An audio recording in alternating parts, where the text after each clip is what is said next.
Hello, everyone. Welcome to the King of Anime podcast, where my meal is currently frozen. I have one of those Atkins milkshake drink things, and it froze. So. Huh. I thought you were eating like ice cream for dinner. No. Who's eating ice cream? I want ice cream. C is treating us all. What? Oh, why is it always me? Baskin Robbins, anything you want. Ooh. Large one, large, extra large, with the whipped cream, cherry on top, all that. Oh, sprinkles. Courtesy Gotta of C. have sprinkles. Mm-hmm. I feel like I'm being used. Oh No. wait! Oh, you're that kind? You said a chat can have some too? Chat, what kind of ice cream do you guys like? C-SPAN. What? Chat. What? Albatross, what kind of ice cream do you like? Decrepit Storm? Oh, 5 scoops? Okay. This is Vanilla, ridiculous. Strawberry, mint. What Cameron, the hell? what do you like? What do you like, Cameron? Ooh, seem Rocky like Road. All Seems right. like Rocky Road. Okay. I didn't agree to any of this. Cameron, you seem kind of like a fudge sundae type of guy to me, or gal. Seaweed flavor. Oh my God. Okay. A little weird, but so you got it. All right, now that's all taken care of. We You have can all put the it- orders. You can put it on his tab. Didn't agree to any of that, but today is the King of Anime podcast, the podcast in which we talk about a bunch of seasonal anime. We lock in at the beginning of the season, and we decide if we want to kill or pass it. 2 passes to pass something, and 2 kills to kill something. It's pretty great over here, besides, you know, when I'm framed for something. Because I'm innocent. Pretty much at all times. You ain't that innocent. I don't know what you're talking about. I'm very innocent. So, yep, that's pretty much what the podcast is about. Co-host, how are you doing this week? Doing pretty good. I cannot complain. I've had me a 3-day weekend, so that is also a good time. Yeah, I've been watching dim animes, but we could talk about that stuff later in the other section. The sex section. The sex section? Love that session.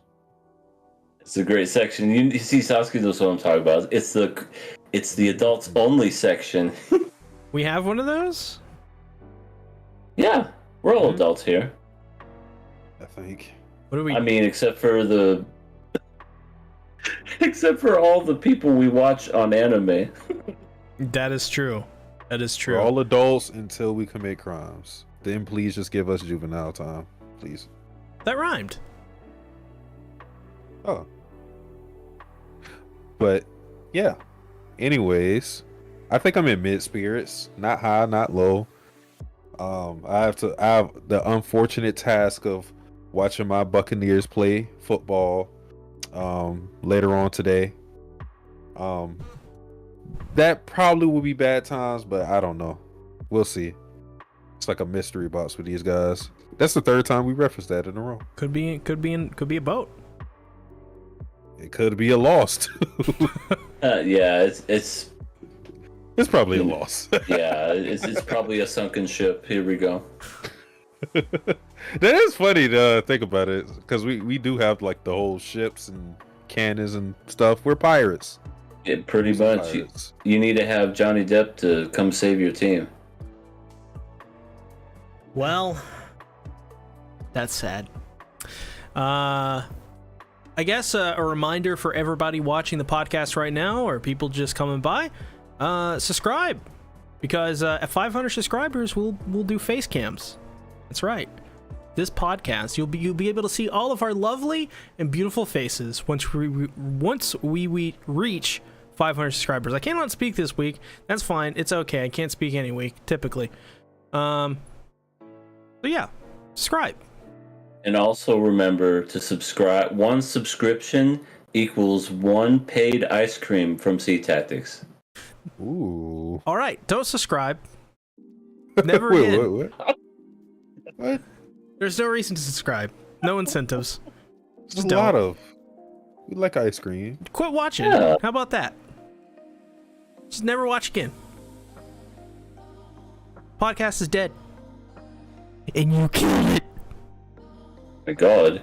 I think somebody just ate their microphone. Oh, Cameron, you're a Chicago Bears fan. Oh, the way you guys lost that last game, I watched at the end. That was tragic. It's because of you. Yeah, and Cameron, I'm a Cardinals, long-suffering Arizona Cardinals fan. So, season's already over. It's been over for like a month now. So, no worries. Seeing Satsuki's deep bloodshot eyes will be amazing. Why do you think I have bloodshot eyes? I don't smoke, and I haven't been drinking for the past months. Ma. Now that is an intelligent quote. It always brings a lot of insightfulness into the conversation when Ma comes to town. It's like every time I hear it, I get a different interpretation. It's like same caliber. Yeah, same caliber. Yeah. Yeah, Soul Calibur. Hey, boobs. Speaking of boobs, let's talk about. Let's go to viewer questions. We got a lot this week. We got 11. What? We got 11? 11 questions. Holy crap! They're all by the same person. Thank you. The majority of them seem to be yes. Yeah. Imagine if we like actually got a lot of questions from different people, and then we have like 30. Oh my god, it's a nightmare. What will we do then? We'll have to. We'll have to literally tell people to stop. Yeah, we'll have to take our millions and then drive off into the sunset. Yeah. I mean, well, that just goes to show you there is a benefit of having like a small community, because we get to do stuff like that. If we ever got big, we wouldn't be able to do viewer questions the way it is now. Yeah. You'd be canceled. And C would have to pay for a lot of ice cream. Yeah. I'm not going to anyways. Anyways. It's a Batman? I don't know what you're talking about. Rachel. If you're not familiar with this section of the show, viewers just submit questions through the official Google Docs form, which is in the description below. So a reminder, while we're reading these, to get your questions and comments and concerns in the chat. If you didn't use the Google Doc, or if you want to wait till next week, just go right now and put them in the Google Doc. We'll read them off every single week. It's a tradition. It's amazing. Wonderful. It's lovely. It's a lot of words. First question, in your opinion, who is the most smartest kid in the Ninja Academy? Itachi, Minato, Shikamaru, or Kakashi? Not really a Naruto person, but I know Kakashi's pretty smart. Unless he did something I didn't know of that wasn't smart. So if he did, I'm sorry. I think it's Minato. I think out of those four, like they're all smart. I think Shikamaru would probably be the dumbest in this case. Maybe maybe. But I really think it's out of Itachi and Minato, and I think Minato is smarter. I could be wrong. I'm still reading Naruto as we speak. I'm like halfway done with it, so maybe I have a more concrete answer as I keep going. But yeah, I think as of this moment, I'm going with Minato. Decrepit Storm says whoever sends in those multiple choice questions would make a great quiz show host. Yeah. I pick Shikamaru because I want to be like him. Okay. Next question. Out of these four, who is the best MCU Phase 4 character in your opinion? Spider-Man, Scarlet Witch, Shang-Chi, or America? America? You just said out of these four. Listen, I'm good. Like I said, I'm good at talking. I'm telling you. Nobody... I'm the goodest, okay? I literally don't know anything about Phase 4. I have not. Right. Like literally, I've not consumed anything Phase 4 related. Did they make the country of Phase America a superhero? Phase 4 is everything after Infinity War. Or Is not it? Infinity War, Endgame, I believe. Oh, then I definitely wouldn't know. I would say, out of all the Marvel movies I've seen, especially the newest ones, I really liked the newest Spider-Man because we got to see all the multiverse Spider-Mans all in one movie, and it was really awesome. I loved it. So Spider-Man. I'm gonna pick America because I think yeah. they need to in the future maybe add in Canada or Bavaria or maybe even a little bit of Egypt. Very cool. So I'm pulling for America because we need the country representation. I mean, we need some Ireland in there. Just saying. Next question. In your opinion, do you think the Phase 4 Marvel Cinematic movies have a villain problem? Yes. Yes, absolutely. They haven't been able to top Infinity War, so I mean, I couldn't name a single villain that is from. Yeah, I really can't think of any other villains, and heck, even the new Spider-Man movie rehashed all the old villains. So it was like, I don't know. They definitely have a problem with villains. There's no good, like, oh my god, amazing villain. Damn. Yeah. Tragic. I don't know. I think the electric whip guy from Iron Man 2, I think he may be one of the greatest villains of all time.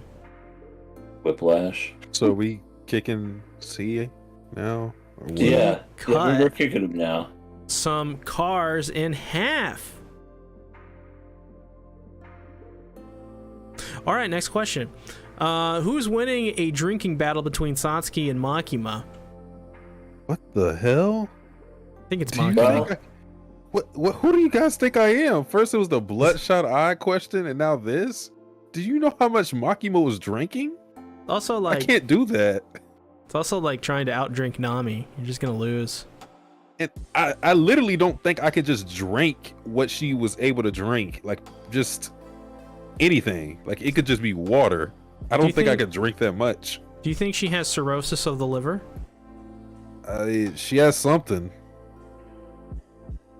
Maybe it's the eyes. I don't know. Maybe it's the bullet in her head. Hey, it's too soon. I'm gonna say, well, I have thoughts later. But yeah, it's Makima, obviously. Come on, guys.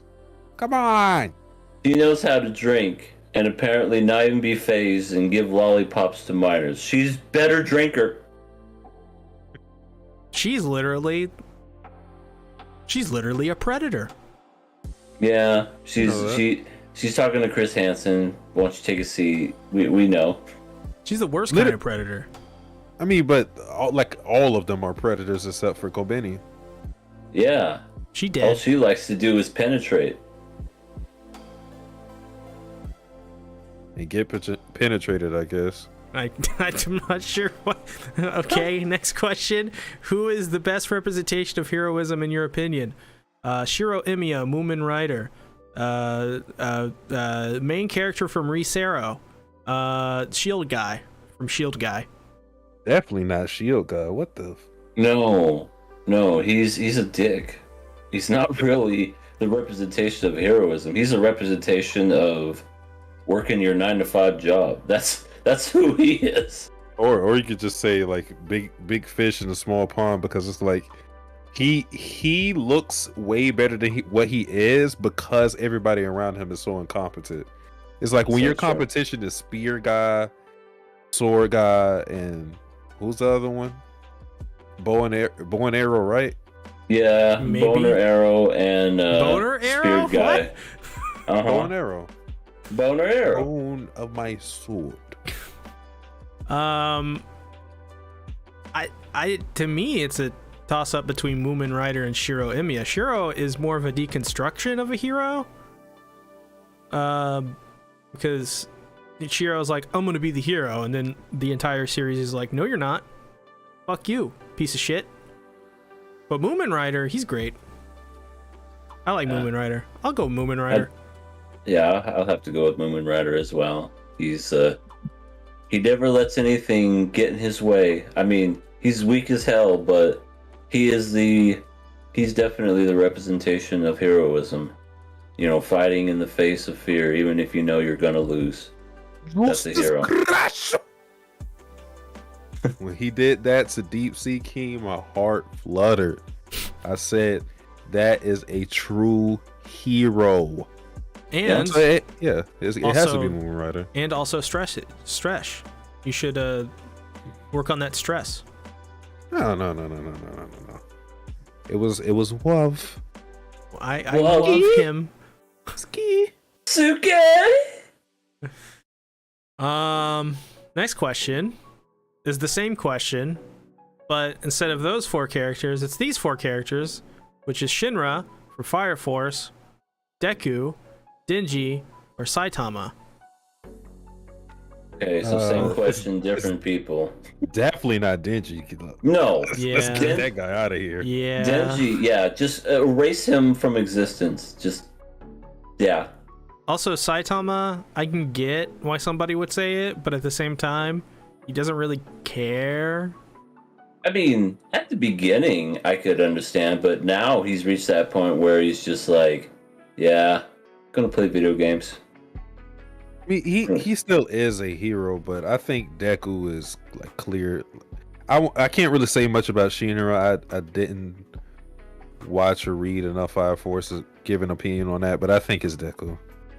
It's Deku. I'm gonna go with Saitama because Fubuki hangs around him all the time, so he's my hero. You used to think she was in One Piece, so You don't know anything, see? I know a couple things at the very least. yeah, it has to be Deku. Deku is definitely the embodiment of heroism. I mean, people may whine about him because he cries a lot, but I like him. He's great. Which Decrepit Storm says in the chat. Yeah. Deku teaches us all that the most important part of being a hero is crying. He's an emotional guy, okay? He's a crier. He's probably one of those guys that he's a hugger too, and like family reunions or something, you know? I love you guys so much. Yep. I have to let you go. He's Wolf Claw. That's who he is. He's Wolf. Anybody here is familiar with Wolfie Boy? That's literally Wolf. Wolf is literally Deku. I figured it out. You gotta get Horikoshi for plagiarism now. Yeah. Copied a wolf. Terrible. Next question is actually a dissertation. It's a question Oh my for god. It's a What the hell is this? the thesis statement. It's a paper. It's 20 pages. This question goes to EA. Everything animated. I like how it says that. It starts off with that. Just in case you didn't know. Do you remember the Austin and Jason David Frank beef? Jason versus Tommy? This is all allegedly started when Austin, Walter, and Trang, Red, Black, and Yellow, were let go for standing their ground to get better pay.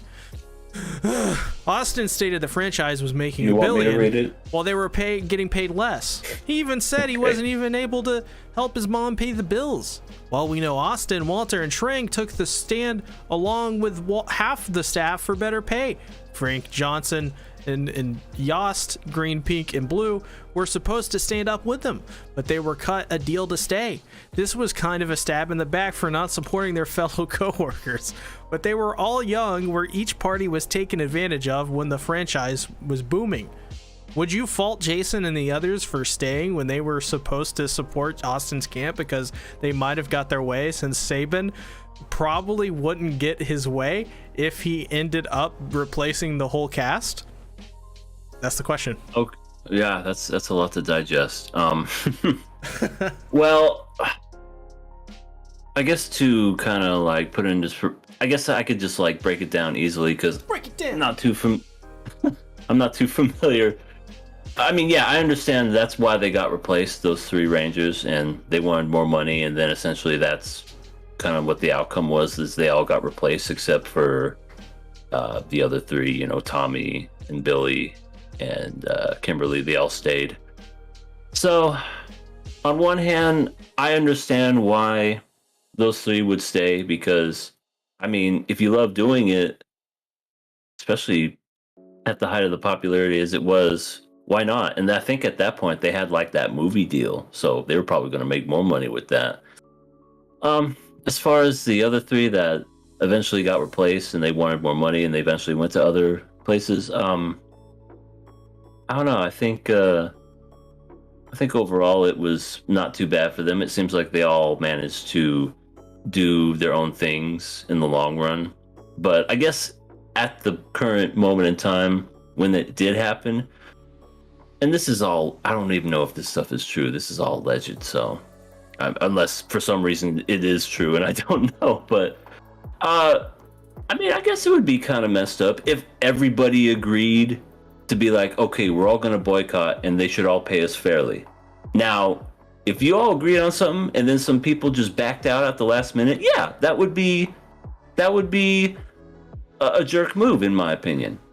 But if but at the same time I understand why they would stay because they got to pay bills. They probably were young, they had families and whatever, and when you get famous, I mean, you think it's going to last forever, you know what I mean? So you want that money. I get it. So that's I guess that's I hope that answers whoever wrote that long paragraph of a question.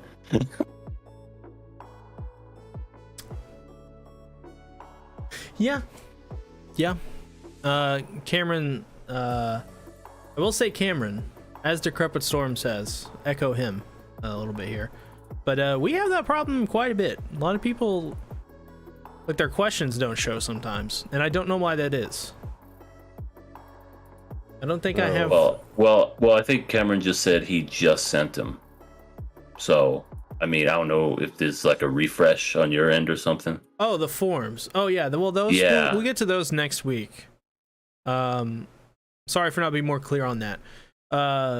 We don't check the forums during the show. So if like you have any questions now, just put them in the chat or whatever. Yeah, we let that fester and simmer over a week, and then we talk about it.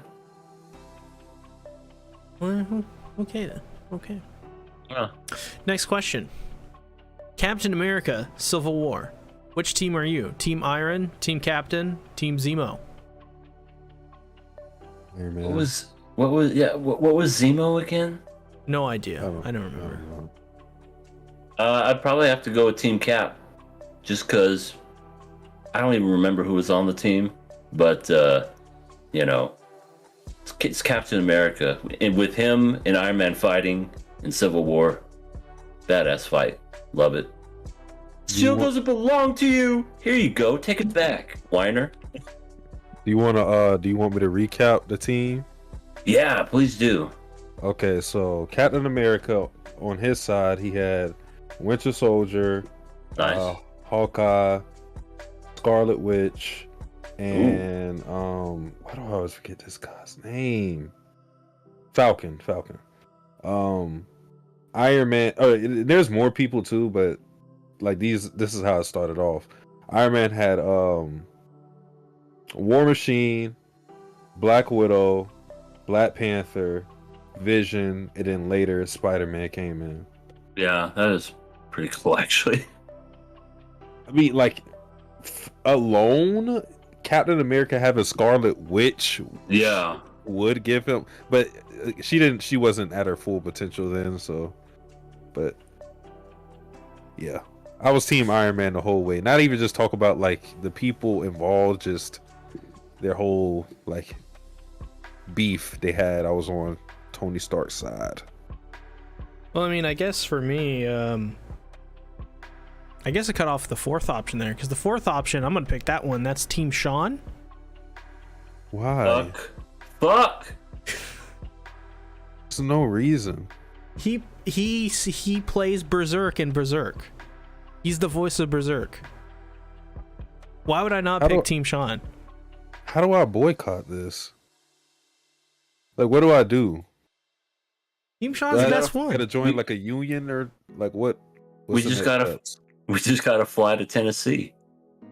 Yeah, I guess. And we got to meet up with C and say, "Why don't you come outside? We got something to show you." We ain't gonna hurt you. Is Mr. Bat Sean? Oh, by the time it's done, you won't even recognize Sean. Next question. Best Obi-Wan versus Darth Vader fight, in your opinion, Revenge of the Sith, New Hope, or Kenobi? Almost said Kobeni. It's not even a question. It's Revenge of the Sith.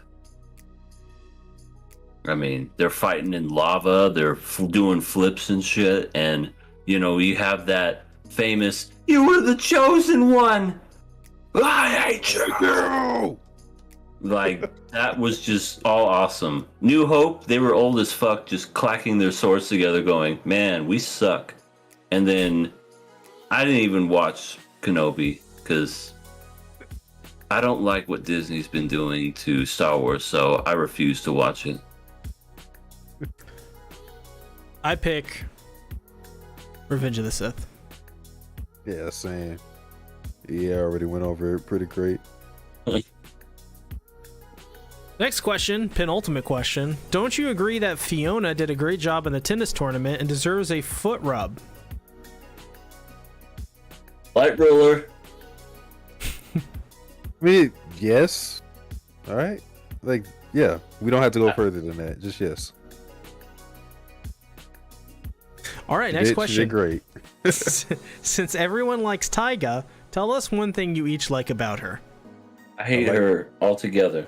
I like that she's a fictional character. Oh, thank God. You know what? I agree with you, Sasuke. I agree. I like that she's a fictional character because if she was a real life person, oh, I would not be her friend and I would not answer her DMs. I like how, well, on the outside, it seems that she's harsh and cruel. Really, on the inside, she just has trouble expressing her feelings, and she's a good friend, and she's a nice person, and misunderstood, and I think that you guys are mean to her. Do they still have the gun pointer that you see? There's no gun pointed at me, silly. Tyga's very first reaction to the main character was a punch in the face. Yeah, he probably deserved sorry. it. No, he literally just said, "Oh, hey, your name is the top tigered Princess Peach," or whatever the fuck. Shouldn't have said it. Should have held his tongue. And then, top tiger. Yeah, that's it. And then she just went, punch. I'm like, oh, that's reasonable. I mean... It reminds me of a manga I'm reading currently, Watamote, but at least that's funny, you know, and you know it's a running gag. By the way, Sasuke, I'm currently on the chapter Watamote just keeps, not Watamote, where Kuroki just keeps getting punched in the face. The last one I read was she got slapped, and she's like, "Oh, he got my finger in my eye." Yeah, like, it's turned into a running gag now. Yeah, Yuri just like beats the shit out of Tomoko. To be fair, like Tomoko deserves it most of the time, so it's not even really like a problem. Like, no, she genuinely deserves it. Right, exactly. But you know, when it came to what was his name, Renji, he didn't deserve it. All he did was say, "Oh, excuse me, fine lady. Would you please mind excusing me out of the punch?" And then just gets punched in the face for no reason. Ordor still had that fight scene. Yeah, that fight scene. Well, guess it's time to move on to the actual part of the show where we talk about anime. Not what we've been watching? Wait, Kermit Storm said, can we get the thing on the question form that makes you prove you're not Light Ruler instead of proving you're not a robot? Like the captcha thing? Yeah, we need to start putting that on there. It just says click the images that aren't feet. And there's only one image that isn't feet, and you have to click it. I can't resist. Oh. I mean, EA, do you got anything you've been watching or playing? Oh yes, I just started and I went 8 episodes into it. Beastars. It's a good one. It's weird. Like have you seen it, Sasuke? I've read it. I stopped reading it because it's kind of the same issue with To Your Eternity. The person that was a big fan of that series told me it ended really poor. And I've heard that opinion from a lot of different people, so I said, yeah, I'm not going into it if it's going to just end lackluster. But up until the point where I dropped it, I was having fun. I think I dropped it around like chapter 40-ish, something like that. Yeah. It was pretty good. Yeah, it's interesting so far. I'm watching it dubbed. Pretty good dub. It's not what I expected. Like the second episode, we have the rabbit taking off her clothes, and I went, "Oh, what? Huh?" Yeah, everybody, like when it first came out, everybody was talking about that scene and calling it furry series or anything like that. But not like they always post that screenshot, and just never say like, yeah, nothing actually happens. It's just it was right. Yeah. I mean, that's what she does. That's who Haru is. And I kind of laughed because I was watching it with my girlfriend, and we were just talking about it, and we were like, I get it. She's a rabbit, and rabbits fuck a lot. So I just thought, oh, that's clever. That makes sense. Then you have like the scene with the hens, and she's literally laying her eggs, and everybody's eating them. She's just so proud of them. I'm like, huh. I guess that would be how it would be. Essentially, she's just eating your aborted fetuses. Haru's a great character. I like Haru. She's interesting so far, but yeah, it's pretty interesting. Like I said, 8 episodes in, and what's his name? Yoshi? Legoshi. No, Legoshi. That's right.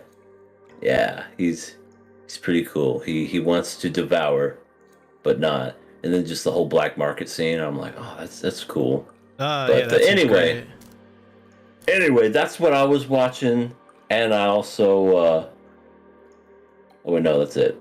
That's That's the first video that I uploaded that got over 100,000 views. Was my video on Beastars. Nice. Yeah. And I think that's what made me want to watch it, was because I saw that. I don't even remember anything from your video, but I remember seeing it a long time ago. I was like, oh, might have to check that out someday. And now here I am. It's a pretty good one. Beastars. Oh God. Nothing but like sea tactics in a show. That would be hell. People see Vladilena would be in the show, and she would be like, "Why are they?"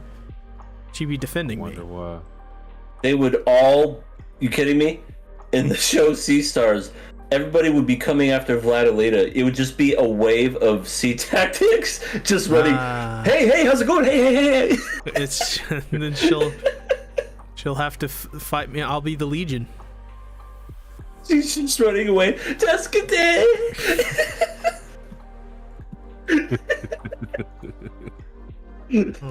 Crabastorm and Sabelina wouldn't be in the show because she doesn't exist. She does exist! She's real! Don't cry for me, Argentina. Sabelina is real! And Frederica saves it. That would be funny. I'll just say for me, I'm still playing Danganronpa 2. I'm getting into the final stages of it, the ending epilogue-ish stage of it. Had fun with chapter 5, the best chapter in my opinion thus far. I've been kind of out on this on 2 because I like 1 a lot better, but chapter 5 was pretty great. Stuff with Chiaki, Monokuma doing this thing, Monomi doing her thing. I had fun with that chapter, start to finish. I haven't been watching anything new, I don't think. But I played. So last night, I tried out xCloud streaming, like on Game Pass, so you can just stream anything you want. And one of the things is you can stream console games to your PC. So I was like, oh, okay, I'll check that out. So I played 2 games. Well, I played a lot of games. I played like Dead Space and stuff like that. But 2 primary games I played, which I thought were fantastic. Both of them were. One was As Dusk Falls, which is like It's kind of like a point and click, kind of like The Walking Dead. That's sort of what it's like. But it's more artistic, more story driven, really, really good voice acting. You play as a guy, well, you don't, mostly you follow from the story or from the perspective of a father who is in this kind of struggling, hard point in his marriage. He thinks his wife is cheating on him because she's getting these text messages that are very sort of flirty. They're moving to Arizona. He just got like blamed. Go away. Don't come here. What? Sorry, I just said go away. Don't come here. We have too many people already. Oh yeah. Their depictions of Arizona is very interesting. It's very deserty and barren and hot and orange. Yeah, yep. That sounds about right. He got blamed for an exploding engine that killed a bunch of people, but he didn't do it. But the company pinned it on him, so he's going to Arizona to just escape it all. His dad has cancer. He's coming with too, and it's said that he's not going to last much longer. He's that age as well. His daughter is she's also going through rough things. She thinks that her parents are going to break up, and they're kind of deciding, what her future is going to be. Is she going to be like a grade ahead, or they're going to hold her back? You can decide on so many things in that game. And then at the middle of it, while this is happening, your car gets ran off, and you got to go to this place. There's like this hotel, and then randomly a bunch of kids who just robbed a person, turns out to be the sheriff of a certain county, like comes in and holds up the place, and then it turns into a hostage situation. It's really interesting, a really good game. And I streamed that, and the streaming is really good. The other game I played was Pentiment, which is from the people that made Fallout New Vegas, Divinity Original Sin, Obsidian. And this is kind of like Josh Sawyer's kind of like baby. They weren't going to make this game because Game Pass didn't exist at the time, and the only reason it exists apparently is because Game Pass. And it's just really interesting. It's set in the 16th century. You play as Andres Mahler, who is where is it set at? It's like Bavaria or something like that. And it's really interesting. Like you can like they'll talk about certain historical events, and you can press a button and it'll bring up an encyclopedia in the game that you can read in like this short little sentence or two on what that thing is. It's very, very good.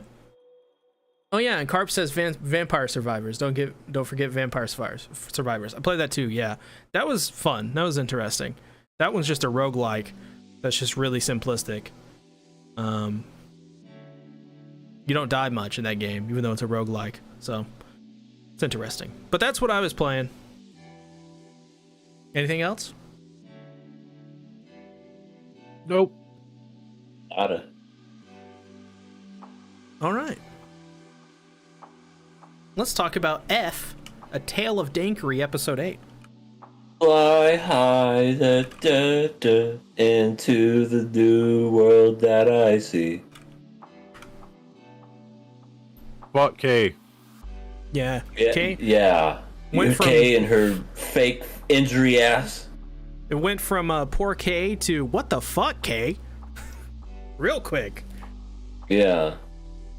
Yeah, she literally was on a bike pretending to be injured, and then just got up and said, "Later."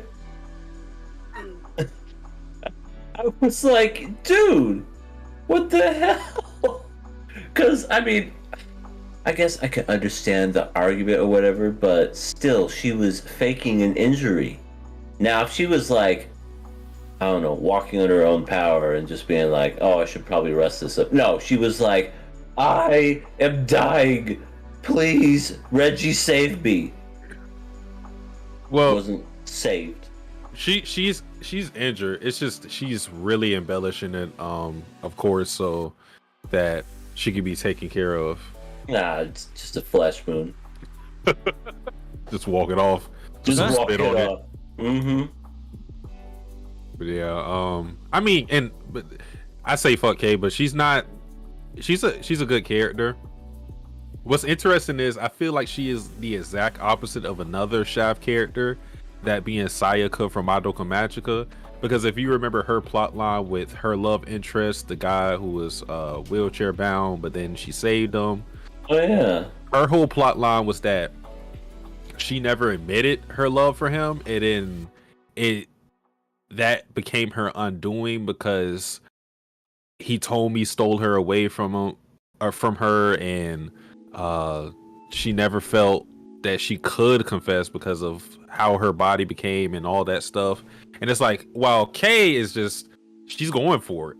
And like I was saying last podcast, this is kind of Miyako's fault because she's the one that pressured her into just going for it and being honest with her feelings about him, which she still technically hasn't done, but yeah, this is one way to go about it.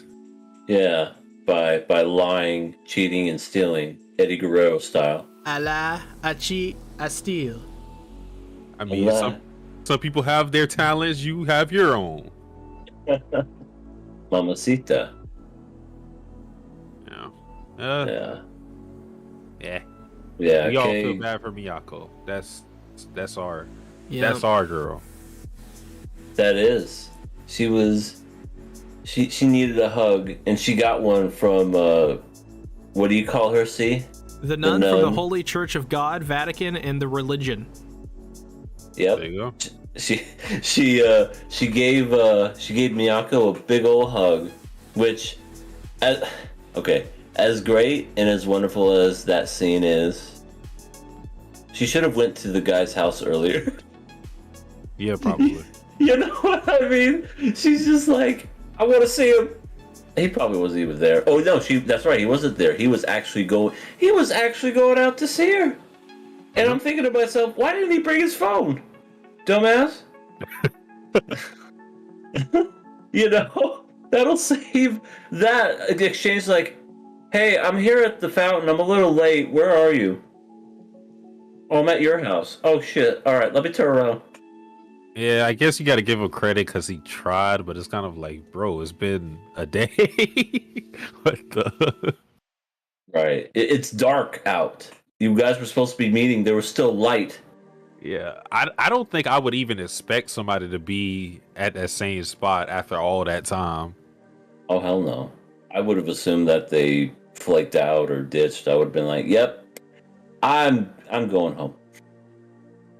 And then if they had the common decency to call or text me, I wouldn't answer. Understandable. Or you just Why? or you just text them back, hey, I got stabbed. And you let What? them, yeah. And you convince them that you got stabbed because you didn't show up. Is this your relationship advice? Yeah. No, I'm great with relationships. Trust me. Trust me, guys. Trust Hey babe, Trust me, how's please. it going? I'm gonna meet you there. Oh shit, I actually can't meet you there because I got stabbed. No. When they stand you up, It then you hurt. tell them you got stabbed. He died.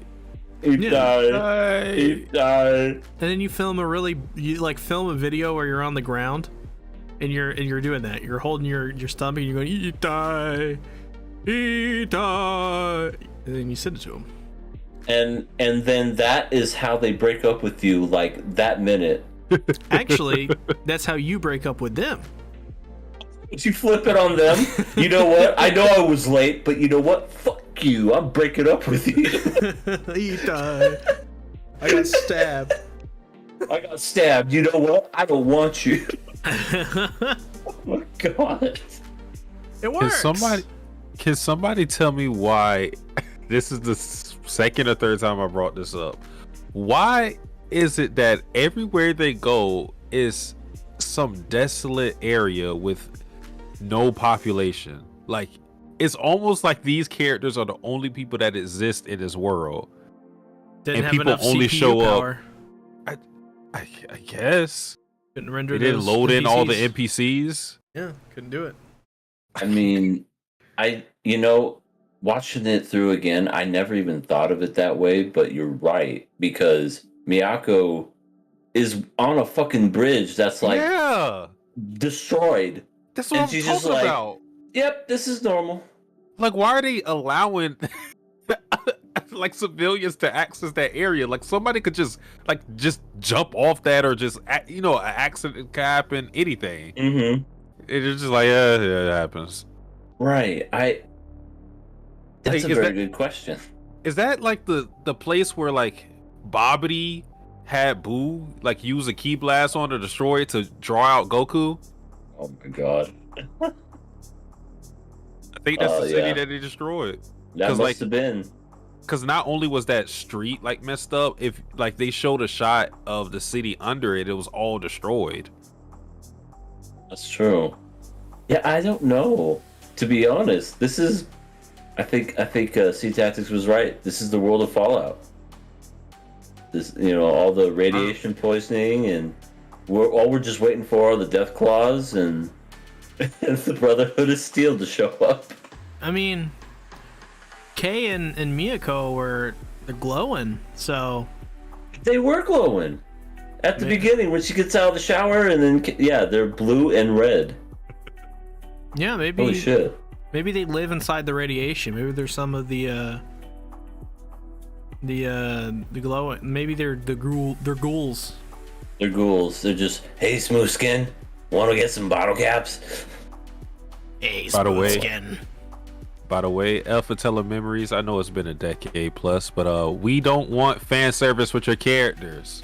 Yeah, especially these characters. Kei is the how shall we say, the opposite of attractive. Yeah. Yeah, it's weird because like it was doing fine for a while, then out of nowhere, just the way that it was edited, it's like, whoa, ass. Yeah, like what? In the face. You can do a shower scene. That's the thing. You can do a shower scene without nudity. Right. It's possible. You can make it tasteful, but it's just like that was just blatant. I'm like, okay, Mr. Art Director, I see what you're doing. Yeah, because like it had a purpose, so I won't say like it was out of place, because we all understand what Kei was trying to do. Insinuated that she was sleeping with Hero in that scene. Fuck, so Kei? like it had a purpose, but they kind of like took it too far. Like, oh, you can't blame us for having the shower scene. We were trying to do this. Yeah, okay. Yes, we can. You're still going to jail. Yeah, Kei. yeah. Imagine being arrested because you fucking looked at Kei. Like that's. I swear. It's like the police officer like we're on your side, man. But it says right here we gotta arrest you. Like I wouldn't do it either. Get yourself a good lawyer, dude. You're innocent here, clearly. Oni-chan. Oni-chan no baka. Yeah, right. Oni-chan no baka! And then she just storms off, and it's like, good, I hope you twist your other ankle. Oh my god. She did have a little point, though, about, her whole conflict with Hero is that Hero doesn't take school serious.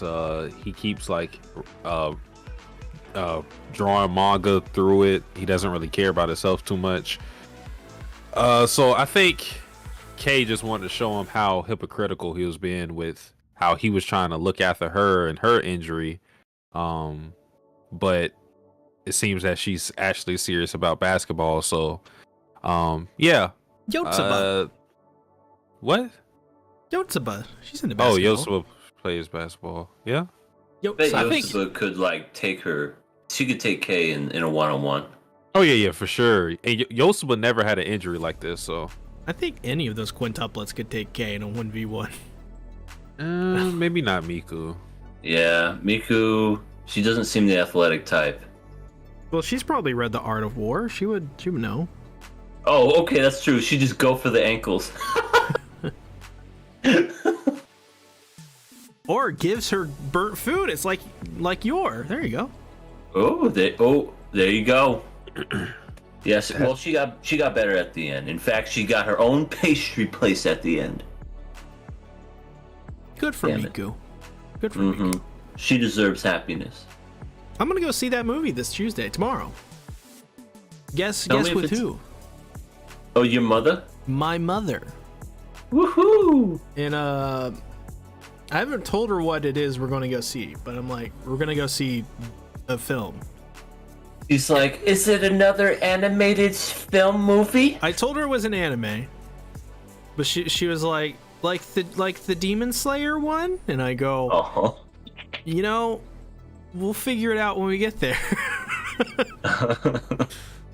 And the reason why is not just because I don't want her to think lowly of me, but it's because I don't want her to think lowly of me, and I want to see what her reaction would be beyond thinking lowly of me. I mean, she's going to be like, why are all 5 of them into this one guy? Does he have? Is he like rich? He's gonna turn into Hitler for a second, and then she's gonna be really confused. Oh my god. Where does the movie pick up? Like, where does it start? Is it like a shortened version of the whole manga? No, it's Is it really? No, it's the ending. It adapts pretty much. I don't remember what arc season 2 ended off on. Season 2 ended off? Was it the Miku stuff? Like, I don't want to. I don't. Matter of fact, I'm not going to say anything because I don't want to spoil anybody. Yeah, read it. Remember it all. Definitely read it. It's a good read. Season 2 of the anime is really good as well. Season 1 is season 1. Yeah, season 1 had. It wasn't the story was bad. It was the animation and art were kind of poor. Art wasn't it. But yes, I really feel really bad for Miyako when she was talking to go ahead and say it, see. None from the Holy Church of God, Vatican, and the religion. When she was talking to her, she was basically like, the crux of what she was saying is that she wished she never, met him or, cared for him, because she would remember the warmth of having somebody near her, obviously referencing her parents, saying that it's basically a flip of the whole, it's better to have loved and lost than to never have loved at all. But she wouldn't agree with that. But in the end, based on what we got at the very end of the episode, like after the credits, phone call. So she didn't give up. Yep. Does that mean that they're gonna be phone pals? At least they're gonna do something. Something with the phone. I don't know what they're doing with it. Whoa. You talking about that kind of phone stuff, huh? Yeah, phone stuff. Wait a minute. Were payphones around during this time? I would think so. 2006. They were probably still around. They were bumming around here and there.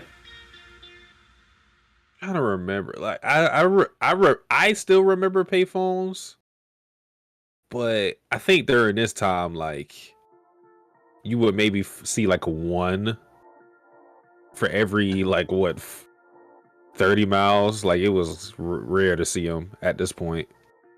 Yeah. It's probably the only one in the whole town or something. Who knows? Yeah, could be true. Yeah. Could be. Also, Chihiro, like, that whole thing was interesting. At first, when he tried to take her book away, I was like, what? Like, what? Why go about it this way? Like, you know what I mean? Like, what's your goal here? You're so I know. Slapping her. Yeah, like That was a hard slap. Jesus Christ. And then she just went back to going, I'm sorry. 3 in the morning, let me read my journal. yeah. I mean, just I let her would do her imagine shit. that this has already happened before. Yeah, probably. You know, and then she had her breakdown. She worked herself too hard, and well, she's been trying to remember things by staying up and waking up early, thus making herself tired, not getting a good sleep cycle, and I yeah, thought it they was were- the Japanese cold, what's the Japanese cold? the one that makes everybody sick. The Oh. cold of death. Oh, okay, the stereotypical in the anime where just people just get water on them and then splash, they're sick. Mhm. Yeah, and then their love interest mends them back to health. Yeah, except she didn't know who he was. She didn't know Renji. It's so sad. I think, you know what? I won't. I won't adopt her as my daughter. She could be my niece though. Come on, welcome to the family, Chihiro. Heroes, oh, she's your niece. How cute. Yeah, I'll make her my niece. That was pretty sad though. But now you're starting to see, not starting to see, you know full well why, mysterious white-haired guy was like, you don't want to involve yourself with her. You don't understand. Yep. And he even And- said that too. He's like, now you get it. And even like now it makes like in retrospect why he was so cryptic about it makes sense, because I don't really know how you explain all of this to someone unless they see it for themselves. True. And maybe they won't even believe you. It's like, look, if she doesn't like me, she could tell me herself, okay? You Mhm. know? But yeah, I agree. You gotta see it for yourself. It's so tragic to think about her having to relive the trauma of like missing an eye and growing this old. And you got to think it's probably going to get worse and worse every time it happens. So, whew, yeah, this show is as good as I remember it. Ray. There you go. Yeah, I thought this was pretty good as well. The only thing I didn't like about it was the nudity stuff. But it's not like it Yeah. was a huge deal. It was just really weird and jarring. Luckily it was very short. But just like very unnecessary. And, Yeah.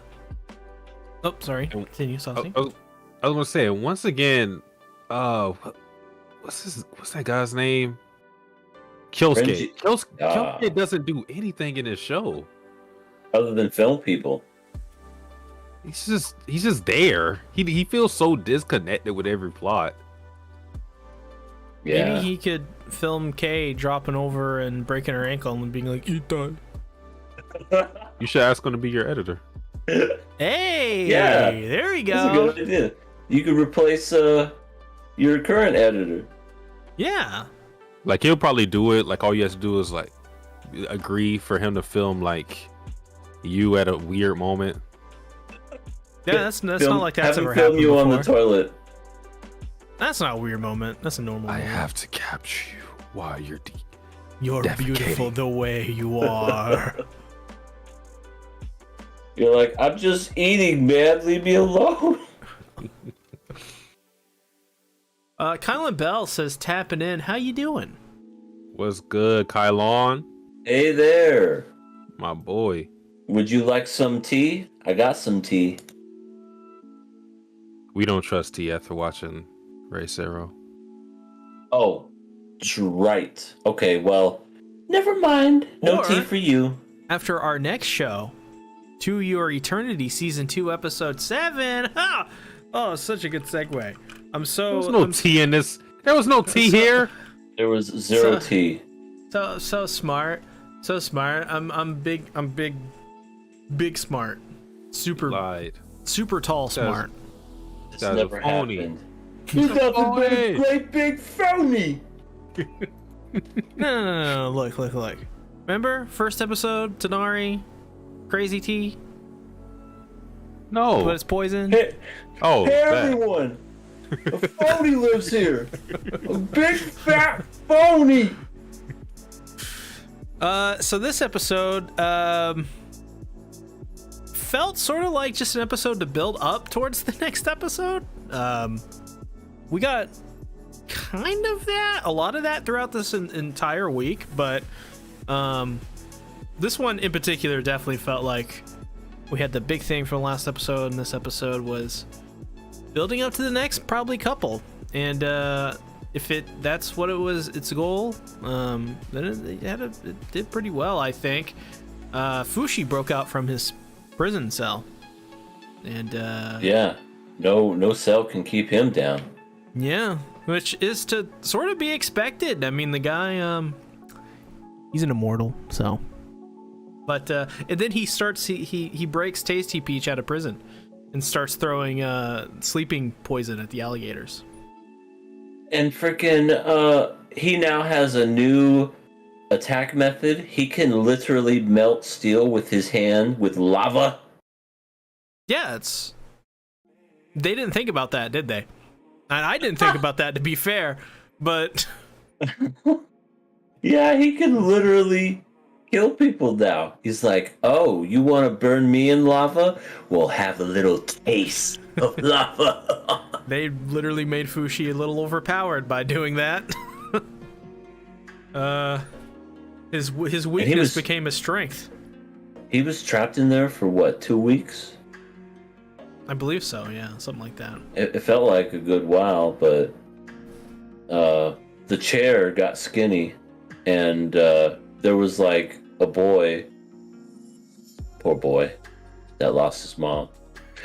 That boy slapped the hell out of Tasty Peach twice. That Tasty Peach got a beard by the end of it. He became more of a man because of that. You slap. know, he actually looked better with a beard. I was gonna say, like, he looks kind of good with a beard, which is It's a shame he's unexpected. dead. What do you mean? He's totally alive. This I is don't think he's alive. I think he's dead. I think Fushi. Listen. This is To Your Eternity. Nobody lives into your eternity. He's dead. That's my guess. A lot of people live into your eternity. What do you mean? They just die. But I mean, That doesn't make any sense. Is this like a Shiro Emiya moment? yeah, people don't die when they're killed. They actually live when they're killed. They live more when they're killed. I mean, I know Tasty Peach is going to live on through Fushi, which will be interesting because since Tasty Peach could see the dead, and now he's going to be dead following Fushi around, how's that going to work? I wonder if he's actually going to be able to talk to him. That'll be interesting. I think it's a missed opportunity that at the very end here, I mean, yeah, Tasty Peach is like gonna, maybe or maybe not be executed next episode, but I think what they should really go for next episode, honestly, is they should kill Bro. No. You would want that. Chop her head off. Get it over They did. with. Well, technically, they did kill Bro. Because that's Did not they? her name. Oh, No, because Tasty Peach is Bro. yeah, you're right. No. They gotta kill the little girl. Get her out of the way. What do they call her? Ricola or something? Kill her. Yeah, Ricola, Cola. But yeah, I think it's. I don't know what to think. I definitely feel like they rushed Tasty Peach's redemption arc. Like they condensed it into a whole episode where it was like, I'm going to do this to sacrifice myself. But at the very beginning of the episode, he's just like, I don't give a shit about this kid. Kill him. What did he need to be redeemed for exactly? Trying to take advantage of Fushi. Pretty Yeah, much. that was pretty much it. And even at the end of the day, he didn't even tell him that he could bring people back to life. Dick. Just, I wasn't a fan of this whole thing because maybe somebody could change my mind on it. I haven't thought too deeply on it, but I didn't understand how his sacrifice truly saved any of his people, or like why he believed that was going to save the rest of his loved ones. Because the whole thing of like you being the sacrificial lamb and you making people think that you're the supporter of the devil Fushi, what you actually did was condemn Fushi after death, and now they can just claim, well, I mean, he was supporter. He was a supporter, so let's go execute his whole family now. Like, what's stopping him from doing that? Nothing. I don't understand what his sacrifice was supposed to, like, what that's it really meant. This is why I think this episode built to the next one, because I don't think he's gonna die. I think there's a plan here. If there's not, it's gonna be really a missed opportunity. Also, sort of, I think Satsu's right, and especially in a sense of like you just villainized Fushi, and it's, you know, that's not what they wanted to do. That's like kind of like a bad thing. You didn't really, you know, like if that was your plan is shit. At least the outcome, like the goal of the plan, like it did totally the opposite of what you wanted. So I think that the next episode, I don't think Tasty Peach is gonna die, because when I was watching this, I went, oh, they're gonna, like, based off the way this episode ended, they're gonna save him the next episode, and their plan is gonna, that's not their, because their plan is something totally different, because it doesn't make any sense. Well, I'll say under most conditions, I would have thought that he was going to live through this, just because of how his death was framed, like the actual sequence of it. Like, we didn't see his head roll or anything like that. But To Your Eternity has already killed a major character, Perona, in a similar way, to where we didn't know her fate, and then through Hayase, through Hayase, we learned what happened. So I think what's going to end up happening is we're literally going to cut to his family, maybe his sister reaction, and he's going to be dead. I think that's how it's going to play out. And she's going to go, bro. Yeah, you're going to hear that. You're going to hear bro and a hysterical cry. See? How do you feel about that? Don't put that evil on me. It's going to happen. It better not. She's probably going to hold his head. Well, chip his head. I They're think gonna open up the package. Bro. She's gonna hold his head and be like, "Oh, nice beard." I think. Well, yeah, he's got a nice beard, yeah. But I mean, we should behead bro. Oh, she's terrible. He's gonna live. I hope you know that. And Brobo's gonna die. You know. Yeah, I need to borrow your shotgun. Okay, hold on. Do you want buckshot or do you want spread? Because do you got any Fletchet? Fletchet? Let's see. Have Felix, the cat.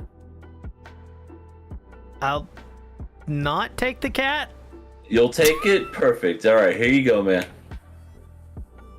Oh, must I be like that? Why must I chase the cat? Nothing but the dog in me. Oh. What else? But yeah, this episode is pretty simple. Yeah, pretty much. I mean, we didn't see her, but we know Chair got skinny.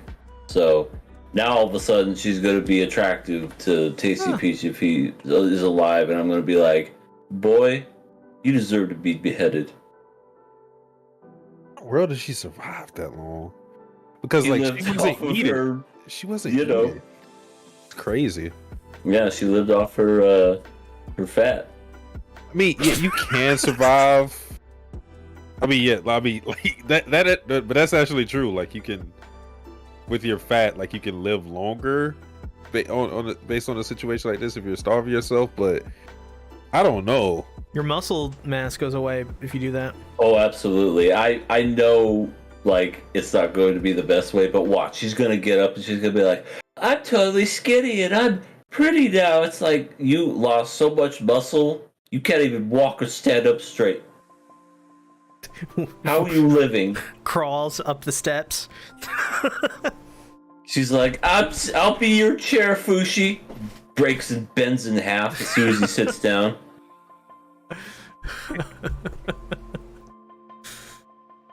Perfect. Yeah. Poor Alright. chair. And some random fucking kid. Yeah. Yeah, is that kid going to be important later? I have no I don't- idea. I I don't- mean, it looked like that he died or something. I don't know.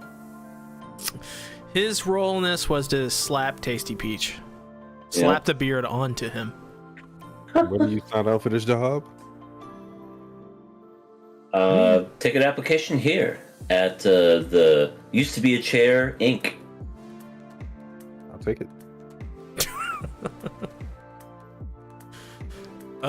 So I guess that's that. Well, okay. So this is a small thing to discuss. Will Fushi's personality be changed, going through all of that horrifying situation? I feel like it sort of has a little bit, but I can't tell if that's just him being super serious or not.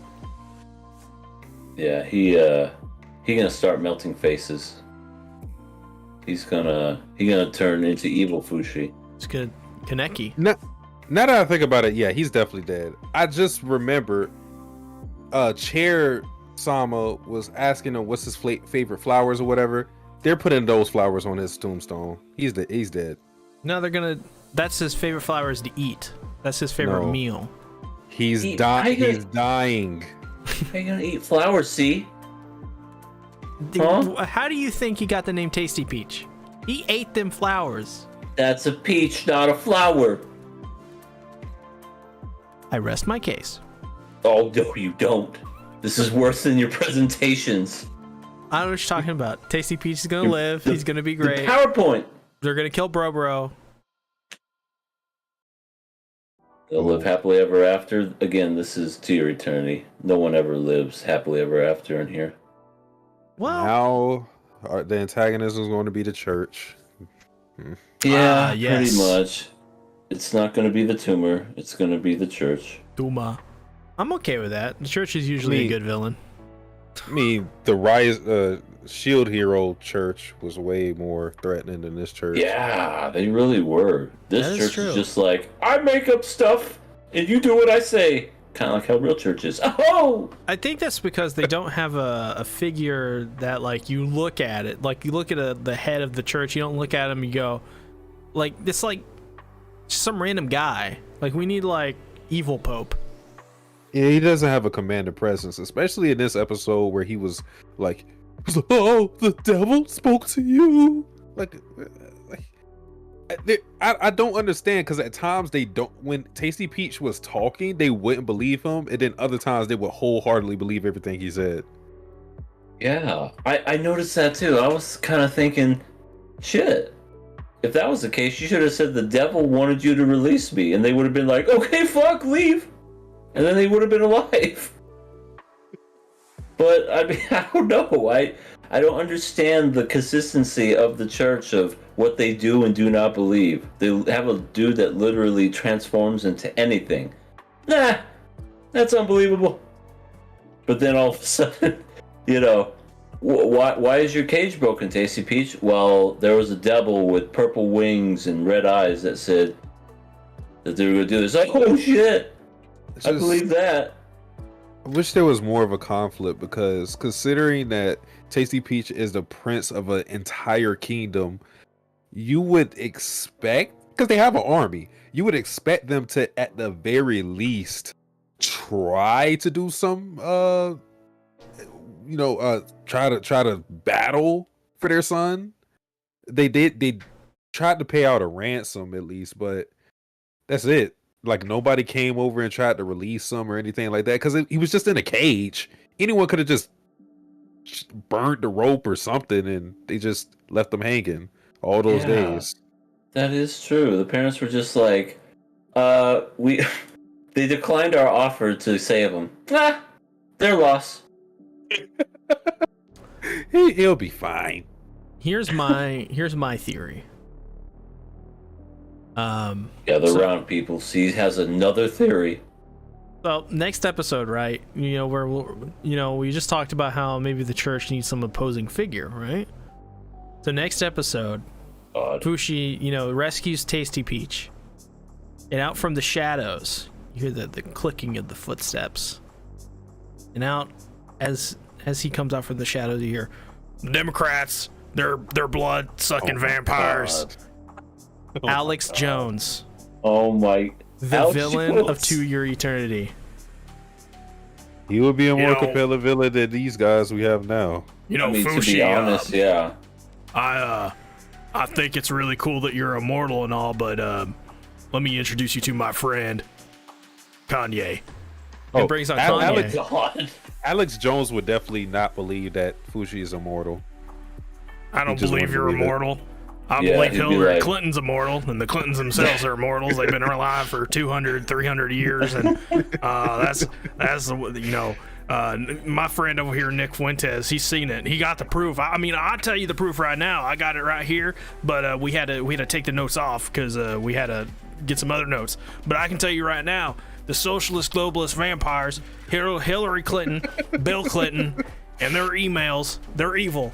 And I think you're wrong. I think I think you are not immortal. I think you are mortal. You just live longer because you have been gaining advantages from the blood that they have been giving you.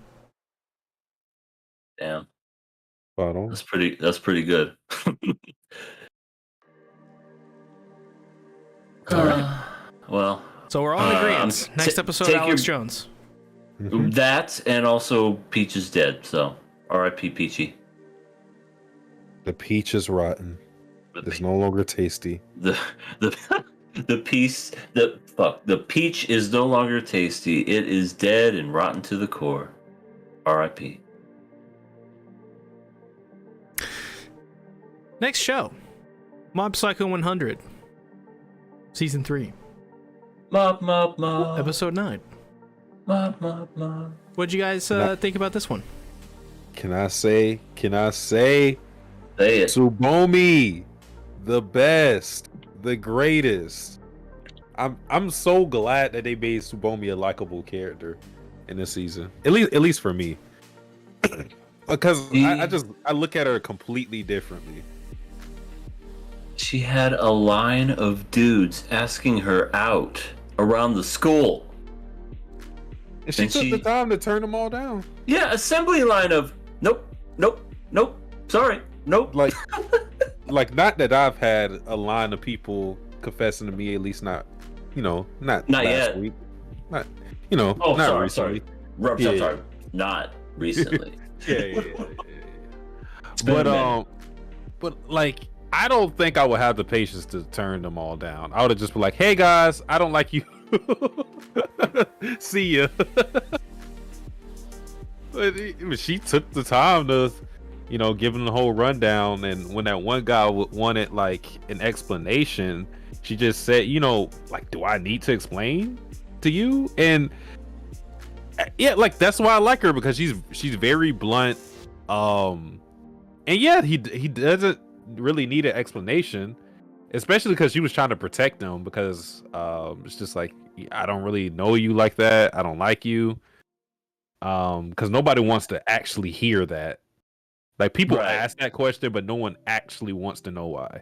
Right. I agree, because it's like, what if they actually said what the honest truth? It's because you smell like onions. Would they like that answer? Nope. Would that make everything better? Maybe that's what they're trying to seek. Maybe they're like, oh man, gotta rub some onions on me. See if she notices. I think it's more so like you want them to come up with an excuse. Like, you want to feel better about yourself about getting rejected. Like, Right. Maybe she just isn't dating at this time. It's like, no, she just doesn't like you. Yeah, I feel like some people want to be lied to and told, it's not you, it's me. Yeah. You know, they want to hear that when really, at this point, you know, just as soon as you hear no, you should just like walk away at that point. That's like, okay, it's not gonna happen. It's not like you can make them change their mind. Like, well, why not? Oh, well, because of this. I could change that. You know what I mean? Unless, hold now here, no, stay with me. Send him a If video. it's about making another fucking video of getting stabbed, You send a video of them on the ground, of you on the ground rather. You can go Fuck me. eat high, and you go, I got stabbed in that video. Go at me now, and they'll probably say yes. Probably a stretch. so you want something to where they feel bad for you enough to go out with you? No, it's like cool. You get stabbed, you know. So like, chicks dig stabbing victims. I don't think they do. I think they do. I think they'd be into it. I think they go, all right, this is it. This is who I'm settling down with this. I'm settling for this, but like in a good way. I'm terrified. I mean, if memory serves me right, usually stabbing victims are done by the women to the men. So I guess they are into them Good as point. they're Good point. leaving their life out their Very good body. point. See, EA agrees. As well, you know, Mob got hit by a car at the end of this episode. So like, is he Oh, not man. immediately more attractive than he already was? No. He's kind of on life support, I think. I think he's dying. And also fucking truck coon again. Carcoon this time, actually. But this time, Carcoon, excuse me. We actually saw the guy. He was yawning as he wasn't paying attention. That scene kind of, like, it was out of nowhere, but made me sad. But at the same time, pissed me off because he used his psychic powers to stop this kid from getting hit. Why didn't he do it again? top three Second time. isekai moments. Best. Zombieland Saga. Resident Evil 2 truck driver guy. Mob getting murdered in the streets by a car. The guy yawning. I don't understand how you almost killed 2 people. No, Thank like God. that's a dangerous intersection. they're literally just like playing a game of chance every time they cross that intersection. Yeah. It's like, well, it says walk. Shit. Or else keep going. That's twice now. I mean, it could be love worse. you, Tsubami-chan.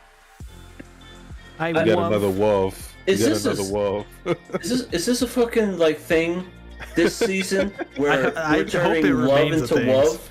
I hope it's so great. I don't know why I like it, but it's like it's just so fucking stupid that I can get behind it. It's a little cute, I'll admit, especially where they say love. I love him. Mm-hmm. Started with Mary or Maureen, and then it had to end with a random dude that got rejected. I love you, Sabomi. I don't. she just she said, I have absolutely no interest in you. Great. She at least told him, I have no interest in you. I don't even know who you are. You can go home now. I mean, the one person who was I guess who everybody in that line needed was Masato, because she was giving advice to Mob about how to approach this whole situation. Like, yeah, how about you don't get in that line and try to confess to her, because that's probably not going to help your chances. Okay, Very Sabomi. smart advice. Or not Sabomi. Just Masato. Masato. It's like, how did nobody else also get the memo on that?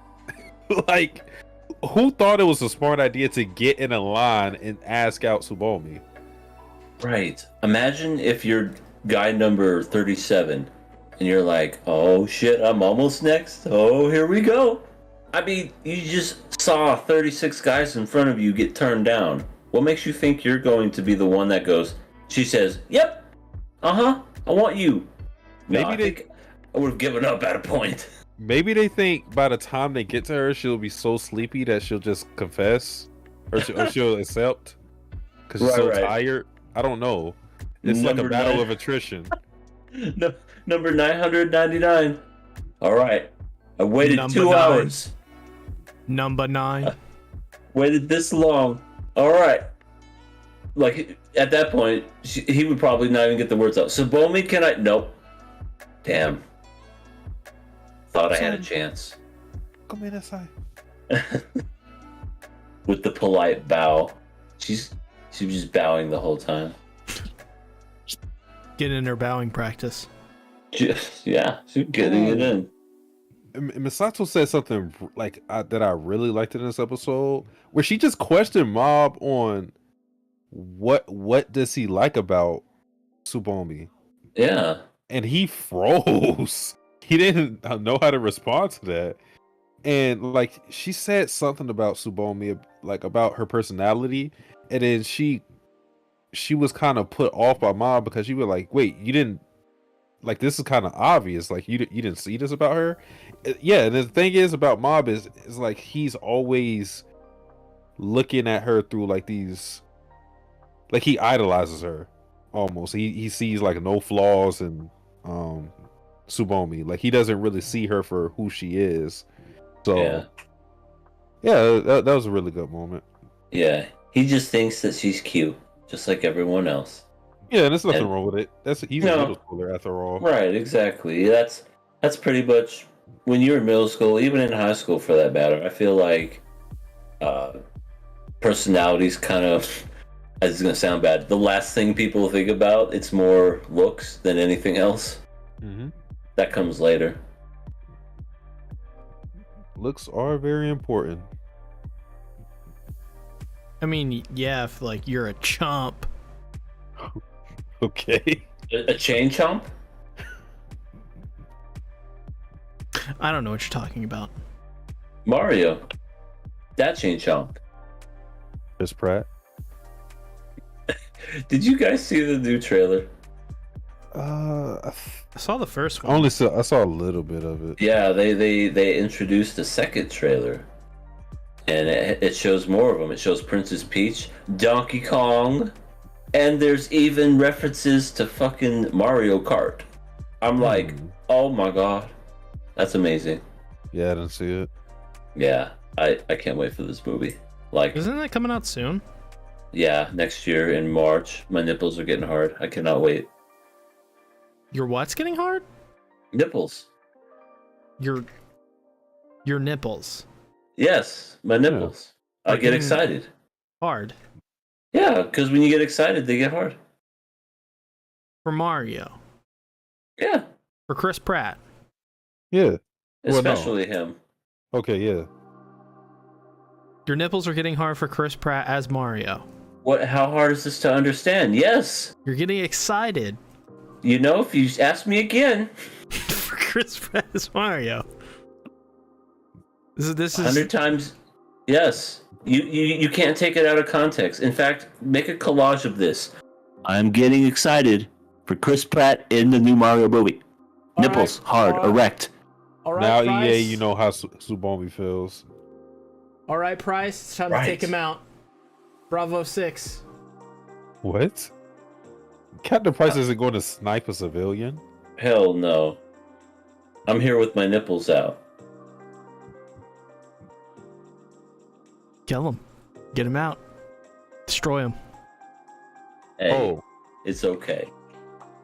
Mob has something. This is like a little thing that I liked. When Mob was talking on the phone with Tsubomi, he was like walking all over the house. I was like, yeah, I don't know if this is the same for everybody else, but I was like, that's so accurate. Yeah, so accurate. It really is.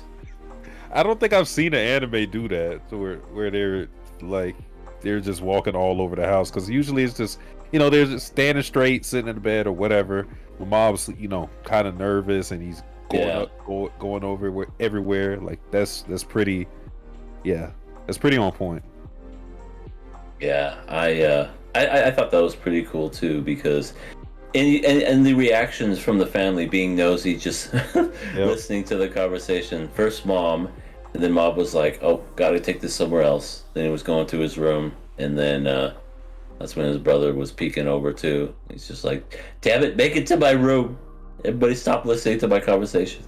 Philip says, tennis, the world's most secretive blood sport. I cannot wait to talk about that next. Oh, But and then you had Reagan and other guy talking to Mob, where Reagan was looking up advice or whatever, but he's such a good bullshitter that you don't even yeah, notice. absolutely. He had the phone right down between his legs. He's just like, "Yep, you gotta do it like this." and the other guy was just like, it's like he's reading it from something. But he did give very great advice that I think people should actually absorb into real life, where he said there's no point in trying to keep up appearances with the person you want to be like in a real relationship with, because who you are is going to reveal itself in time. I think this is not to say this is why all relationships or all marriages fail, but I think a lot of people approach relationships or approach the person that they like, and they try to just mold themselves in the way they think is ideal for that person instead of just being themselves. Well, yeah, and over time, absolutely. there's going to be a discrepancy between who you presented yourself to be and who you really are, and that's again why I think some relationships end up failing. When you're honest about who yourself from the very start, then there's nothing really to be disappointed in later on. At least when it just, if you're acting the same, you're not like a piece of shit or something. Right. I think that's a very, very good way of putting it, because how many relationships have ended or even like been cut short just because of the fact that people were never true to themselves. They always were trying to be what the other person wanted them to be instead of just being themselves, thus making them miserable and unhappy. And then it just comes down to a boiling point where it's like, this is how I've always been. No, you're not. But yeah, it's sad but true. Sad but true. Yep. So Okay. be yourself. That's the whole theme of Mob. It's always been like be yourself, and Yep. they know how to get that message across. Yep. Very uplifting. That and also in Watamote. Be Yep. yourself, even if it means getting slapped a bunch of times. Watamote does it in a way to where like you can definitely miss the message. Yeah. But yeah, both are great. Oh, real quick before I forget, One Punch Man cameo. Oh yeah, true. The phone. Yep. Yeah, and it's funny because it's obviously Juan, the author, paying homage to his other creation in his other creation. Where are we gonna get Fubuki and Mob? We don't need Fubuki and Mob. We need No, Fubuki and everything. She would probably look hideous in Mob. Yeah, she absolutely would. Keep Just her in have an One Punch Man. egghead. Where keep her in One Punch Man where she looks amazing. Especially in manga form. Oh. But yeah. Other than that, hit by a car. Yeah, Sad. another simple Yeah. episode like To Your Eternity. Just really quick, straight to the point. Yeah, he I'm pretty sure he's dead, so it's a shame. Who's more dead, Tasty Peach or Mob?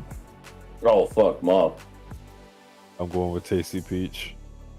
I mean, technically, we saw Mob with blood coming from his head, and he's twisted Right. around like Family Guy. Yeah. That's true. Lois. I got a broken neck. All right then. Guess it's time to move on to our next show. None other than Spy Family, episode 22, aka Dos Dos. Blood Peach. I mean, Blood Peach. Fuck. I just ruined that. I'm sorry. Blood Tennis. I love him. Oh my god. She was very. What's the way of putting it? Expressive this episode. Every time she'd do something, she would.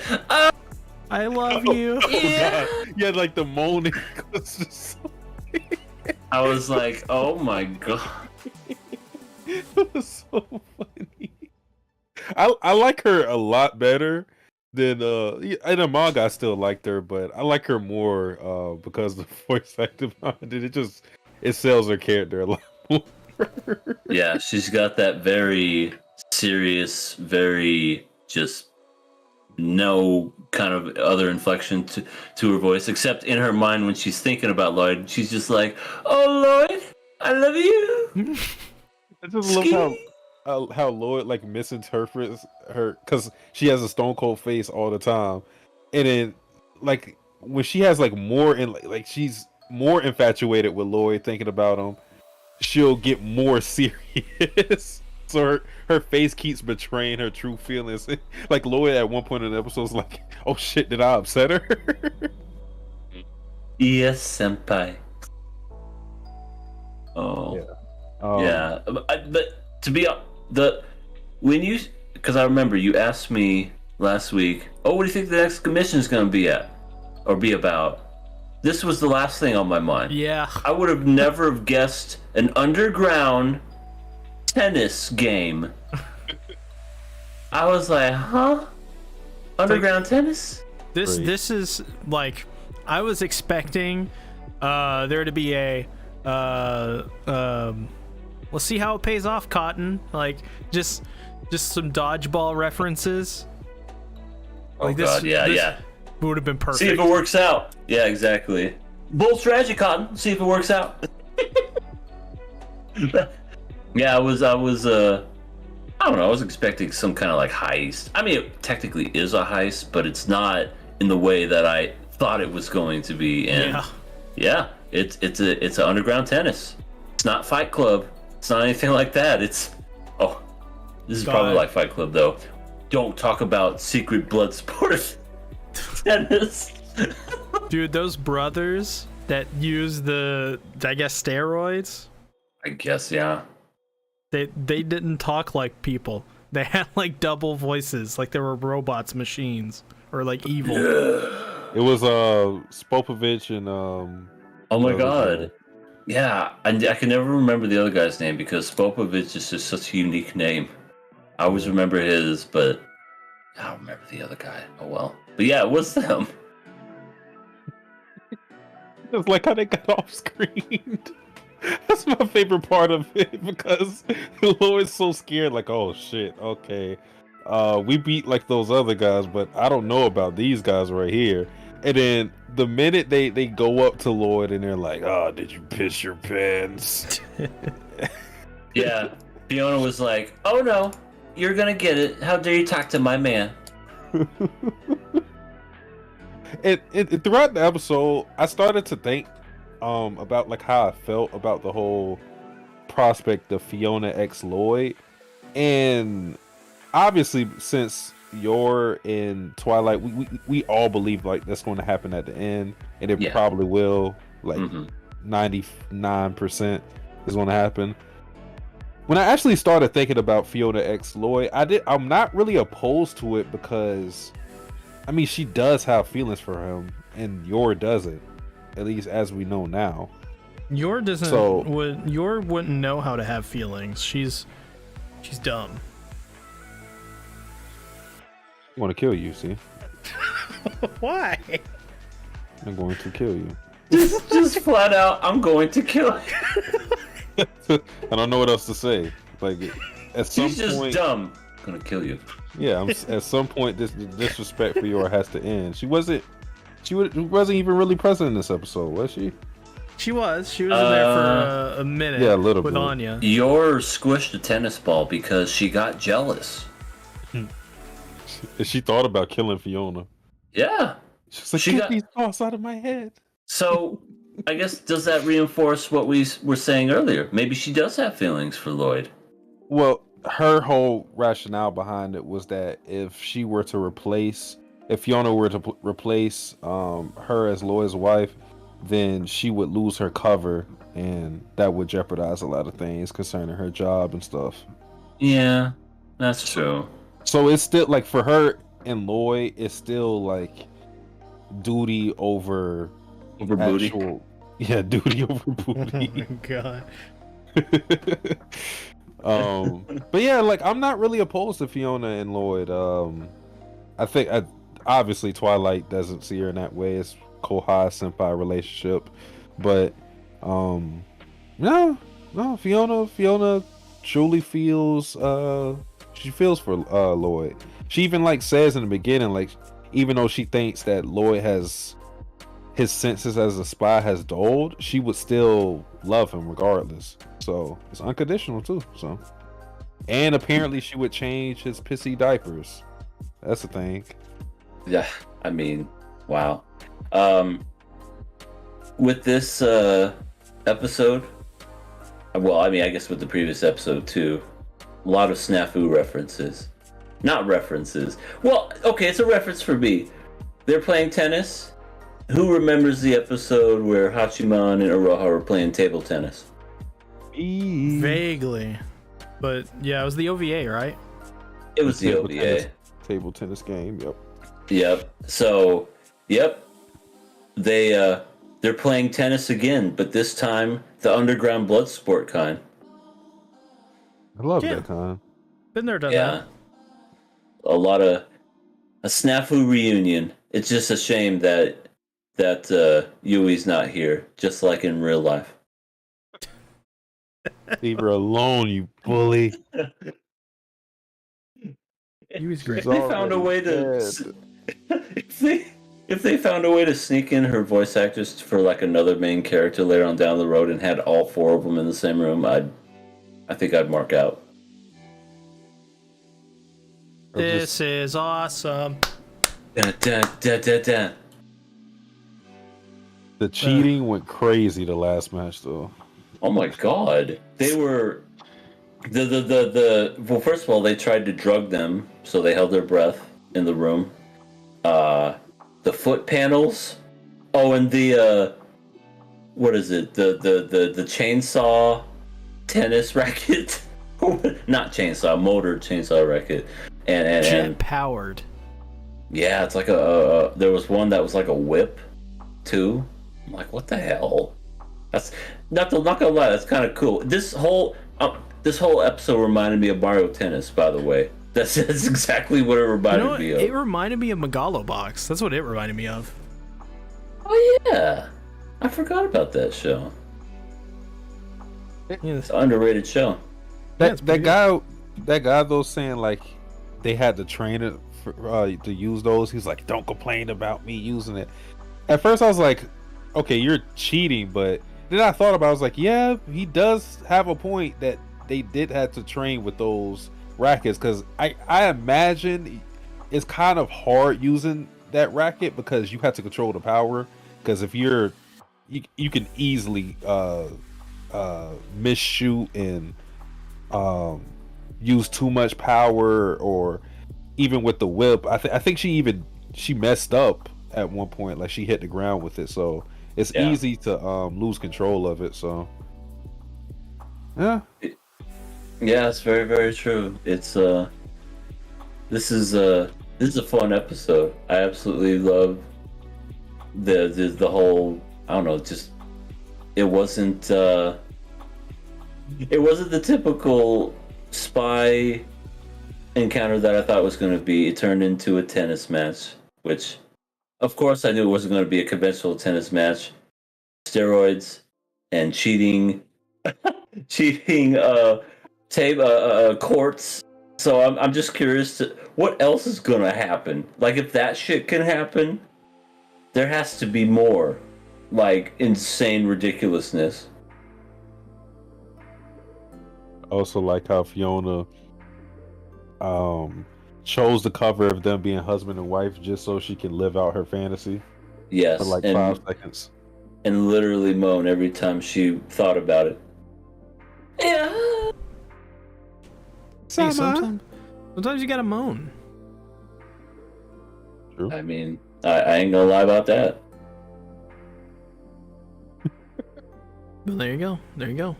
You ever seen the movie? You ever seen the movie Black Snake Moan? I haven't, but It's actually not too bad.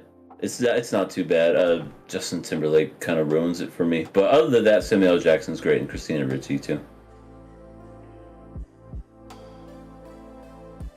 Anyway, sorry. Fiona has a quote. I'm the one who should make him bouncy. How do you feel about that? I'm the one who should make him bouncy? Now, this could be interpreted in a lot of different ways. If you got a sick mind, obviously it goes there. If it's about, I don't know, like the term of him just like jumping up and down because he's happy that they won, that's another reason. And then my final one could be he needs a sports bra. yeah, probably sports bra. That's where I'm going. The whole context of it is she was like she equated Lloyd to a knife and said that he was dull and like chipped now, but she was like she still loves him and she would love him even if he was like a toy knife. And then she said she was saying like he's like a toy knife, or if he was a toy knife and was all bouncy, she would still love him. And then she was thinking about it. She's like, actually, a bouncy Twilight would be adorable. I love him. And then that's when she says the thing. I'm the one who should make him. I am the one who knocks. I am the one who should make him bouncy. In the chat, we have Philip who says, "Wouldn't your know these mob guys?" And as well, Black World Animus and Animus says, "What the hell up, bro? How you doing?" Hello. Yo. How you doing? Here's a cup of tea. Let's see. I got some fiber powder for some nice extra colon cleanse. What do you mean exactly, Philip? Would she know these mob guys? I mean, all Yor knows is her assassination targets and her handler. So Handler. or shoe keeper. That's what she calls him. Handler 1. Shoe keeper. Vladilena Milize. Okay. Well, Not everything is about your lover. somebody's in love. Oh yes, C is in love with Vladilena Milize. I don't know what you're talking about. Listen. Ski. She said that. Every episode I have this moment now where I go, these guys are a bunch of idiots. Hey, Philip, she isn't hired by, like, she has one person that she talks to who gives her the targets. Maybe And you could also- say like the mob is behind the assassination, but she's only involved with one person in her work, in her assassin work. She gets the orders, she gets the information, she carries them out. That's it. That's and the extent of also, it. C, was that a dig at us? What did I say? You should go back and listen to what you said. You said, I was thinking, I don't know why I put up with these guys. And I'm like, Oh, no, hey. no. I mean in the show. Spy Family. Because, like, there's this like, moment where... what did we do? there's this moment where Fiona and Twilight are interacting, and I just... It's right as they go to fight the jet-powered racket guys. And, like, they're just having this conversation. And I just go, these guys are fucking idiots. Every single one of them. All of them are idiots. Every gotcha. week. They're all dumb. Well, I mean, what if they win? Will they be so dumb then? Yes?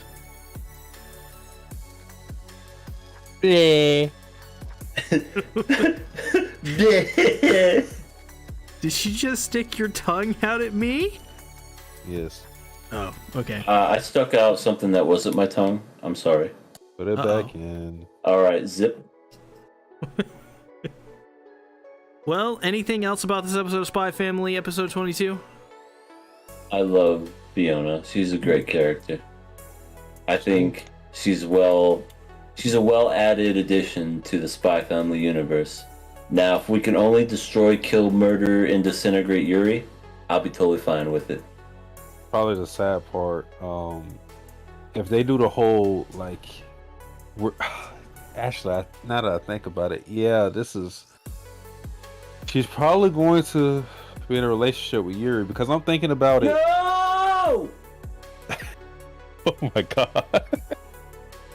Like, okay, because I initially said it's a low chance of happening just because they're on different sides, west and east.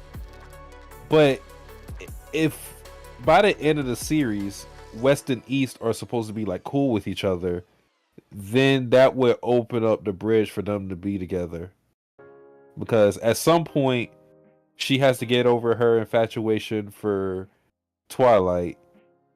And then too, like some of the same things she likes about Twilight, just his, how competent he is. She could also like that in Yuri as well.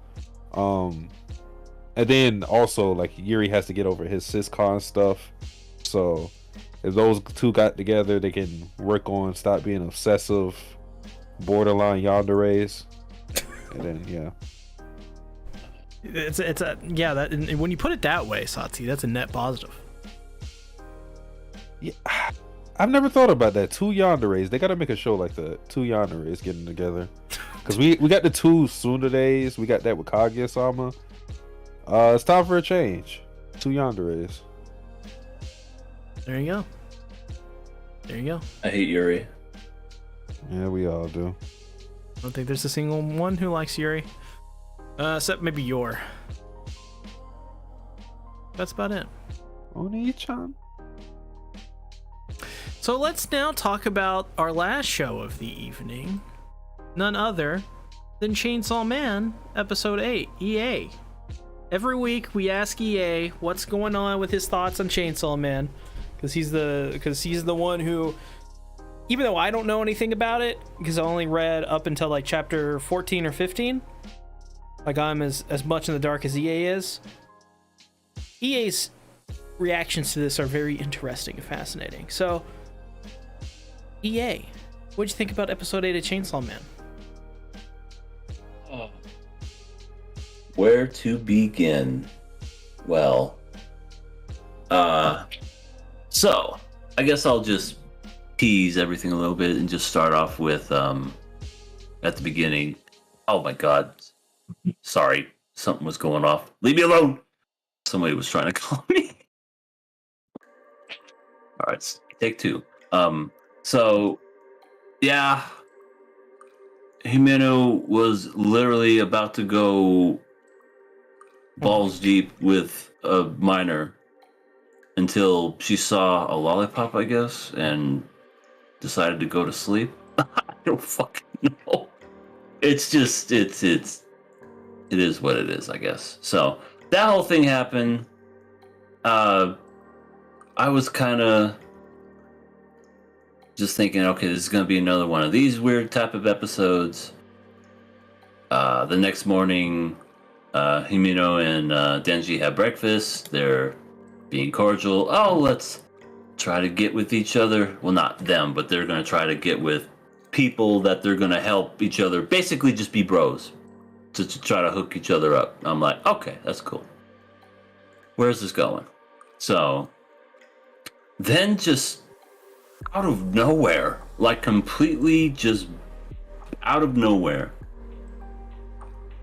chaos ensues because we have, well, first we have Makima in a train where when I saw those people go down, I was like, what's happening?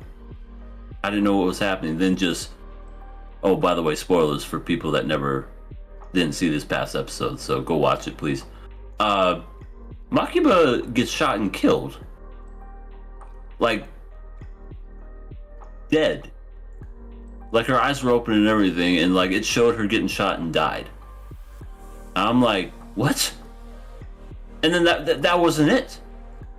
Then the rest of the crew apparently gets shot, even though you don't really see it. Like when it came to Kobeni and the other guy, like it was off screen. I don't think they're dead. If you don't see it, it's not dead. They gotta die. Kobeni has to. I mean, we didn't see it, so who knows? What do you think happened if you think they didn't die? I don't fucking know. That's where like. So it eventually gets to the I guess like ramen shop, and you see this other dude that transforms, and he's exactly like Denji, except he's got swords in his head. Like he got swords for his hands, and then like this dude has a girl that's like Bakiba. I don't know. They could be sisters. It almost kind of reminded me like they could be sisters in that way. I don't fucking know, but. Just a whole bunch of fuck shit happened in this episode. Like Denji got shot in the head. Aki used his sword. Somebody's alarm's going off. And Himeno died.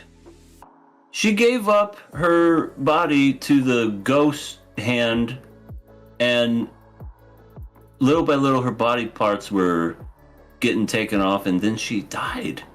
I'm guessing she's dead because she got taken, but then the gods themselves died. The wolf demon, or I said gods. The wolf demon died. Then there was a snake demon that ate a ghost demon. I was like, what just happened? Like a whole bunch of shit, and I have like that came completely out of nowhere. I remember seeing this, and I even told everybody in our chat and Discord. I said, what the fuck just happened? What the fuck was that? Like, I was waiting 8 episodes for something to happen that was interesting, and that was finally something that was interesting.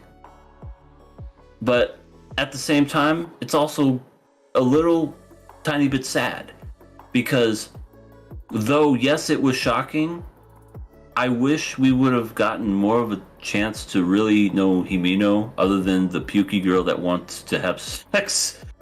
Because when she died, I didn't really feel for her dying. I was just like, okay, yeah, that's shocking. Yeah. But I didn't feel like upset that she died. Like imagine if it was like a character that we grew to know on a daily basis and just died. I think that would have had a huger impact. Yes, it was still shocking, but as far as the characters themselves, I don't feel like any attachment towards their deaths. So, yeah, that was really crazy. That was out of nowhere, and I'm so curious to see what happens next.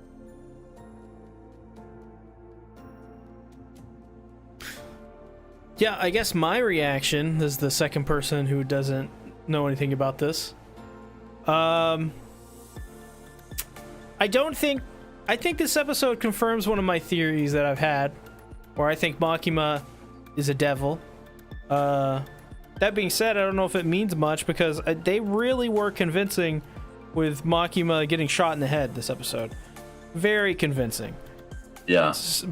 Now I'm not going to say like, oh, she couldn't obviously be alive. I think there's a chance. However, I just think that if this were any other series and they presented that the same way, she's dead 100%.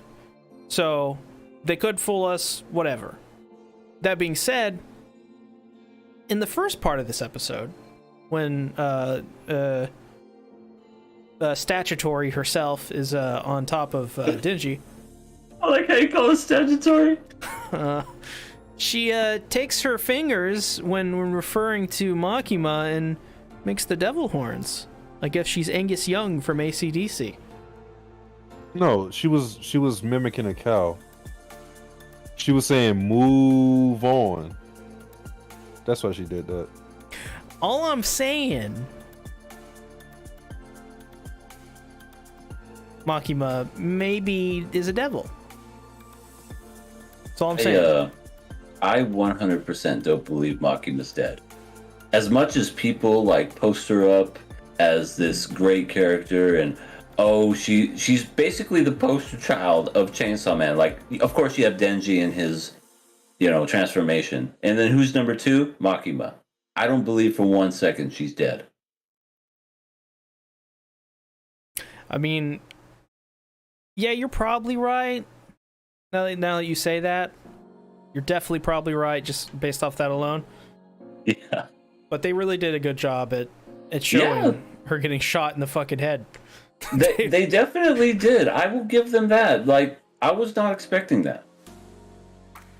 So if that is the case, the only person we saw confirmed really to die in this episode was Himeno. Mm-hmm. QRW6 says, did you see the fake Chinese censor thing? Yes, I did. Makima's just covered in white substances. No, I didn't see that. Like, if that's real, that she just came to death. But yeah, I think Himeno is the only one really confirmed. I don't think Denji's dying because he got shot in the head. No way. Right, he's gonna, like, Power's gonna save him somehow or something. Yeah, Power's gonna, like, vomit into his bullet hole and it's gonna make it better. Do you think Power would save Denji in this situation? Probably not. She'd probably laugh. I'm surprised she's not laughing this entire time. She was, like, very serious, to be honest.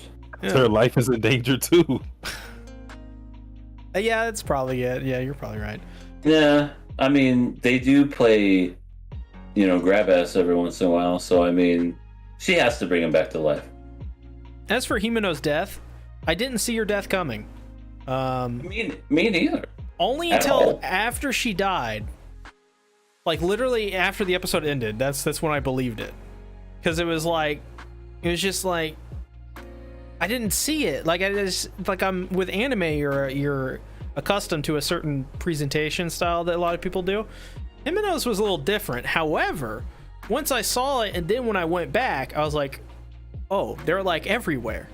It's just the way the first portion of the story has been, like, we haven't, like, this is our first, like, real big death, I suppose. We didn't get anything before this, so we're not accustomed to that kind of thing yet. It felt like Attack on Titan in that way, where Attack on Titan will just have something fucking crazy just happen. Yeah, I said last week, I don't understand why people like this show or series, manga, whatever. And then after that episode, I went, okay, now I understand. I totally get it now. Carp says, it gave the impression that Himeno was made to be just a stepping stone for Hayakawa's character development. It was a disappointing death for me. I don't think it was disappointing for me, just because I felt it was a pretty good death. The only thing that disappoints me about Himeno's character is that she tries to have sex with Denji. That's the only thing that is really disappointing for me when it comes to her. Like, her whole death was kind of telegraphed in her flashback where I'll just call him Scar Guy was basically warning her or like probing her on what are devils most afraid of. They aren't afraid of people who are rational or anything like that. They're afraid of crazy people. We saw that in Denji's fight with the Infinity Devil. Like, him just being completely batshit insane is what gave him the edge in that fight, because he really didn't have an advantage in it. If the Infinity Devil just kept it up, eventually Denji would have tired and he would have won. But because Denji kept at it and kept at it and kept at it, and it was just focused on inflicting the most amount of pain on him as he could, despite the injuries and the fatigue he was suffering, the Infinity Devil gave up on life and just said, just kill me, bro. But Himeno isn't like that. She's, I don't want to call her normal because she has some flaws that aren't normal, but just a little flaws. Yeah. She's normal for the most part. She isn't Denji. She doesn't have a screw loose. and that was the whole weakness of people like her.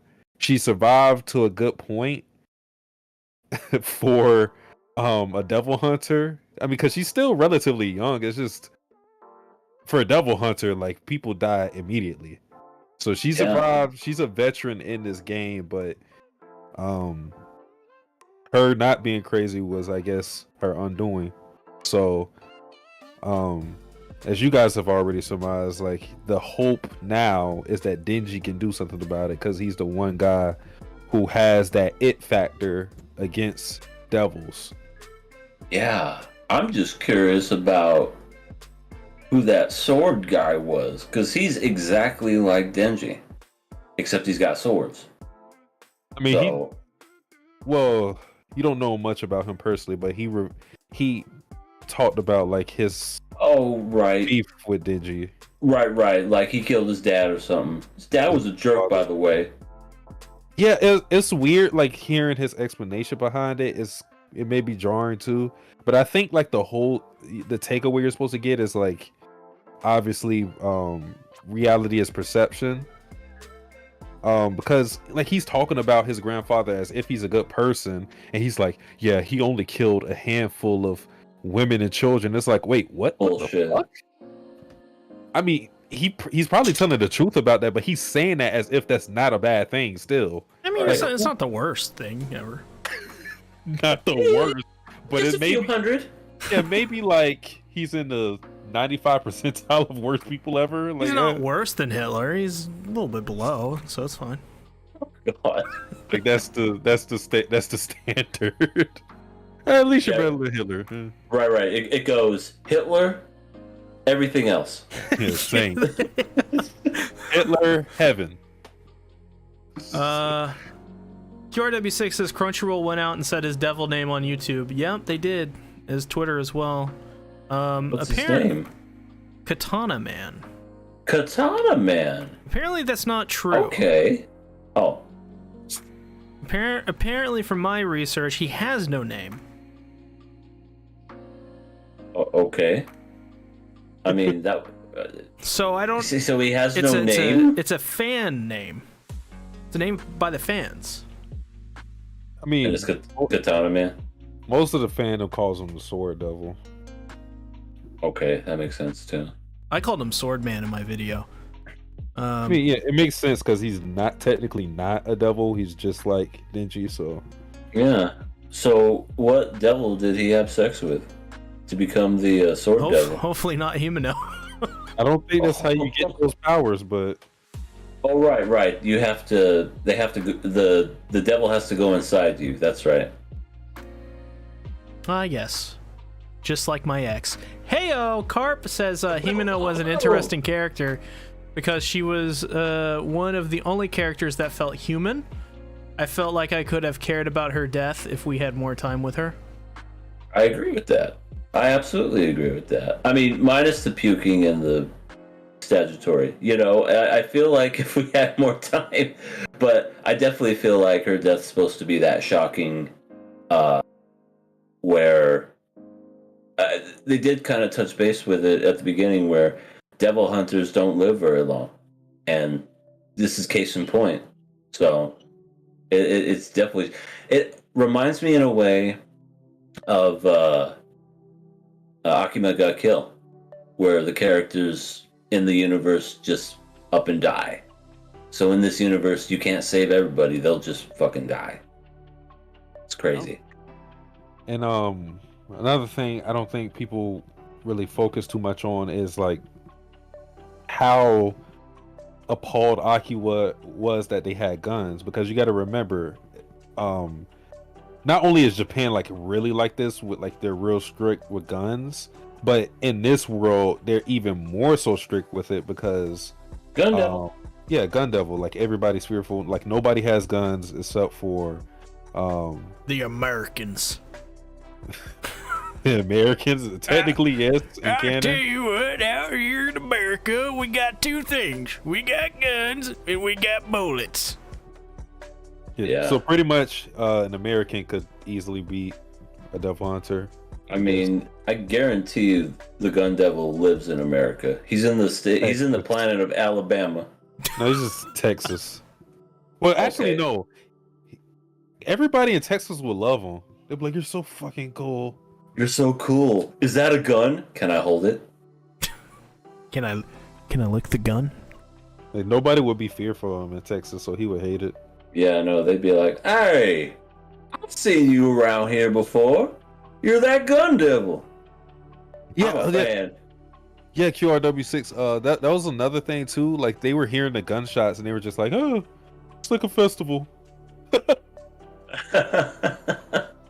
Oh, there's a party going outside. Oh shit! Yeah, Cameron that was says- actually a good detail. Cameron says in the chat that he crashed and missed most of the stream. Well, I hope you had a good nap.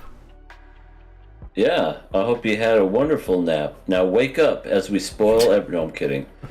I'm kidding. If you've seen I'll say Devil Man. If you've seen Chainsaw Man, then you won't be spoiled.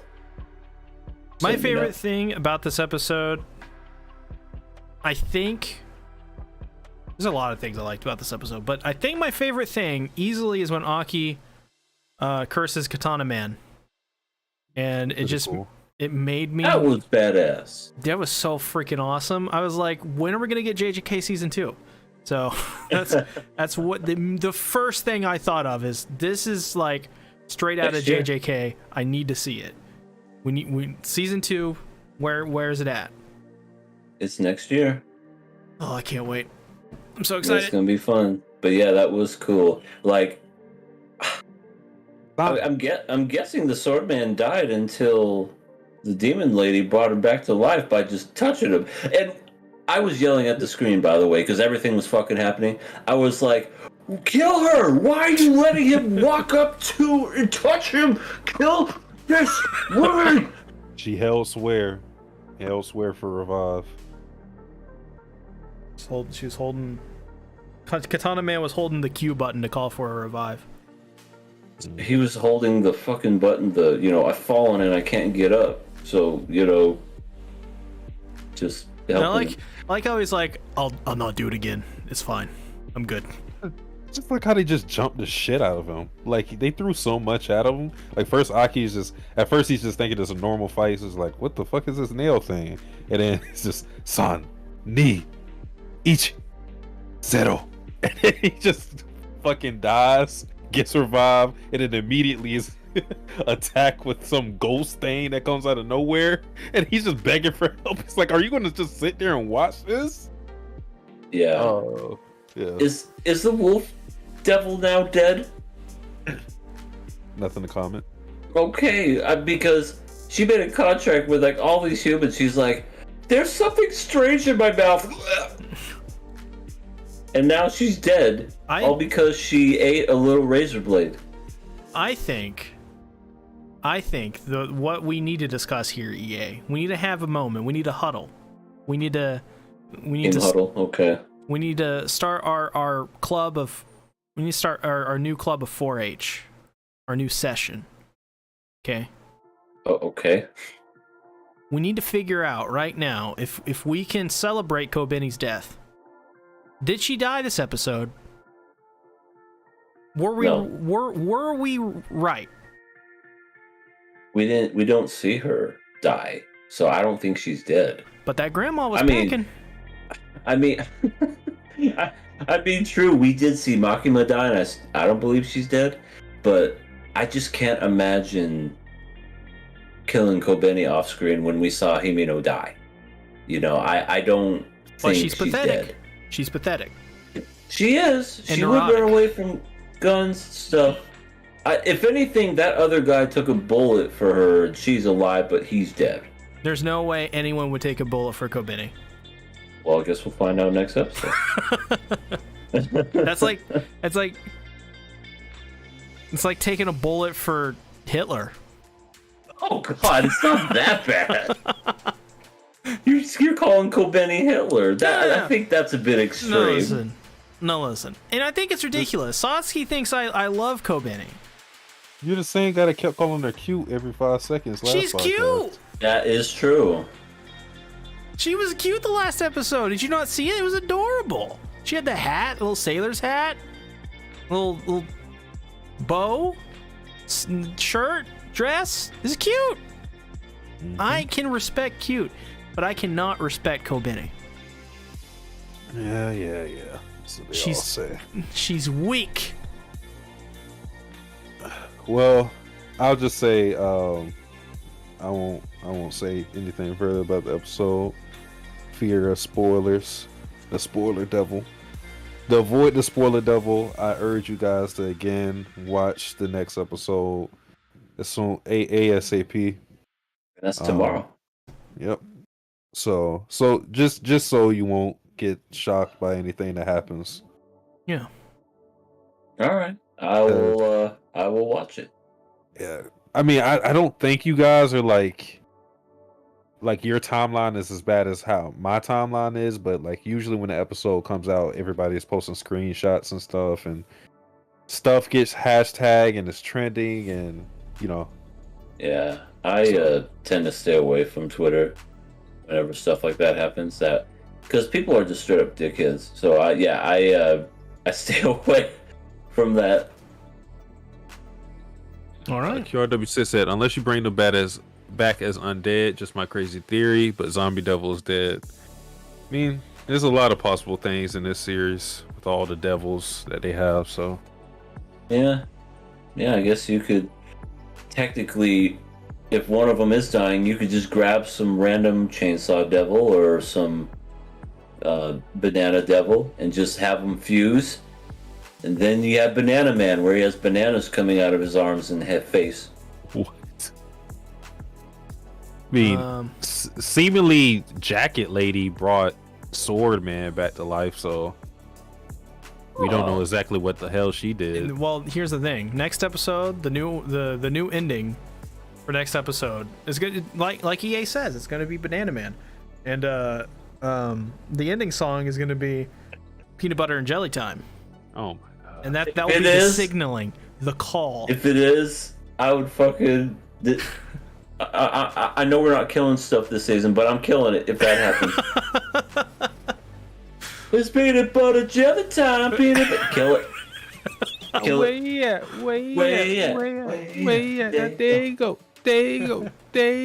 There you go. And that just totally destroys the sword devil and just kills him.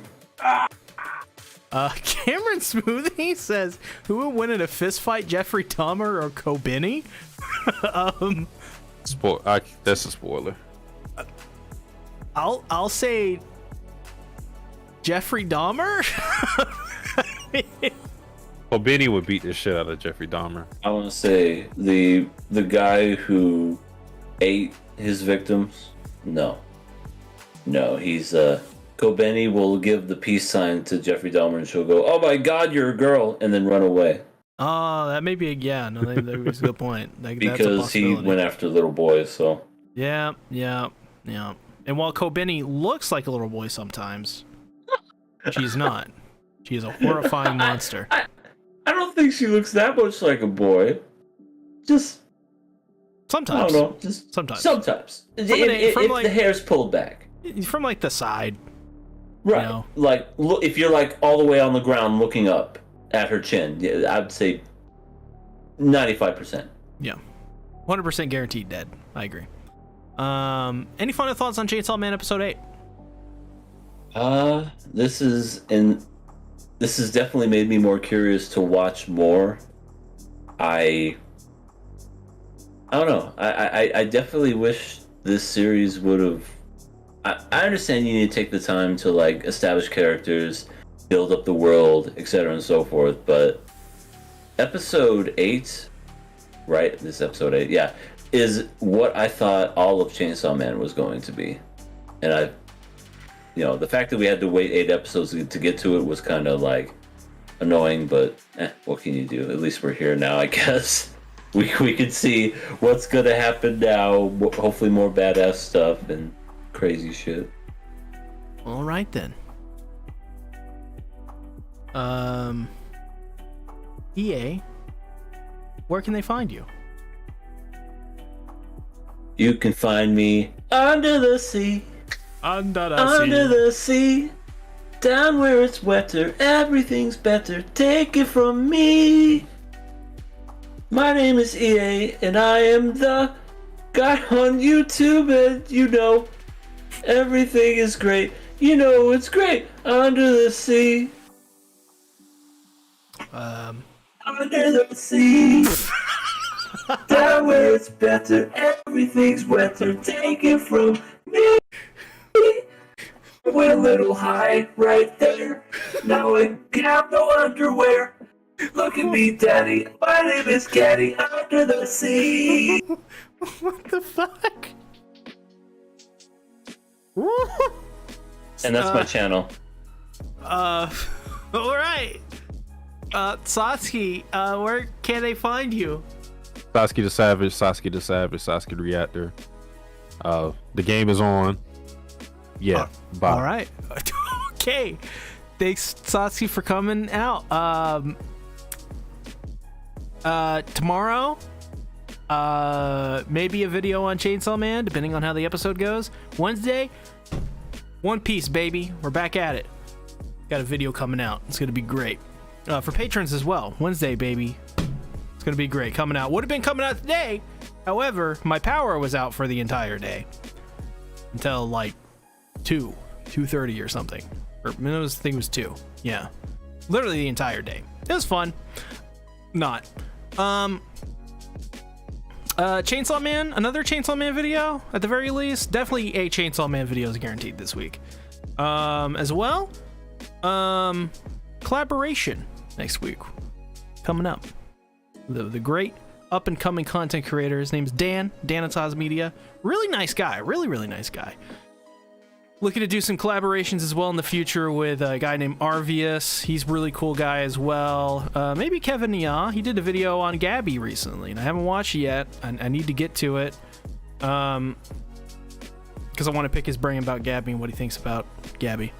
Hey, you know what? I could probably do a collab with Kevin. It'd be nice. But anyways, thanks everybody for coming out. I appreciate you all. See you on the next King of Anime podcast next week. Next Monday. Thanks for watching, everybody. Bye-bye. Done. Later.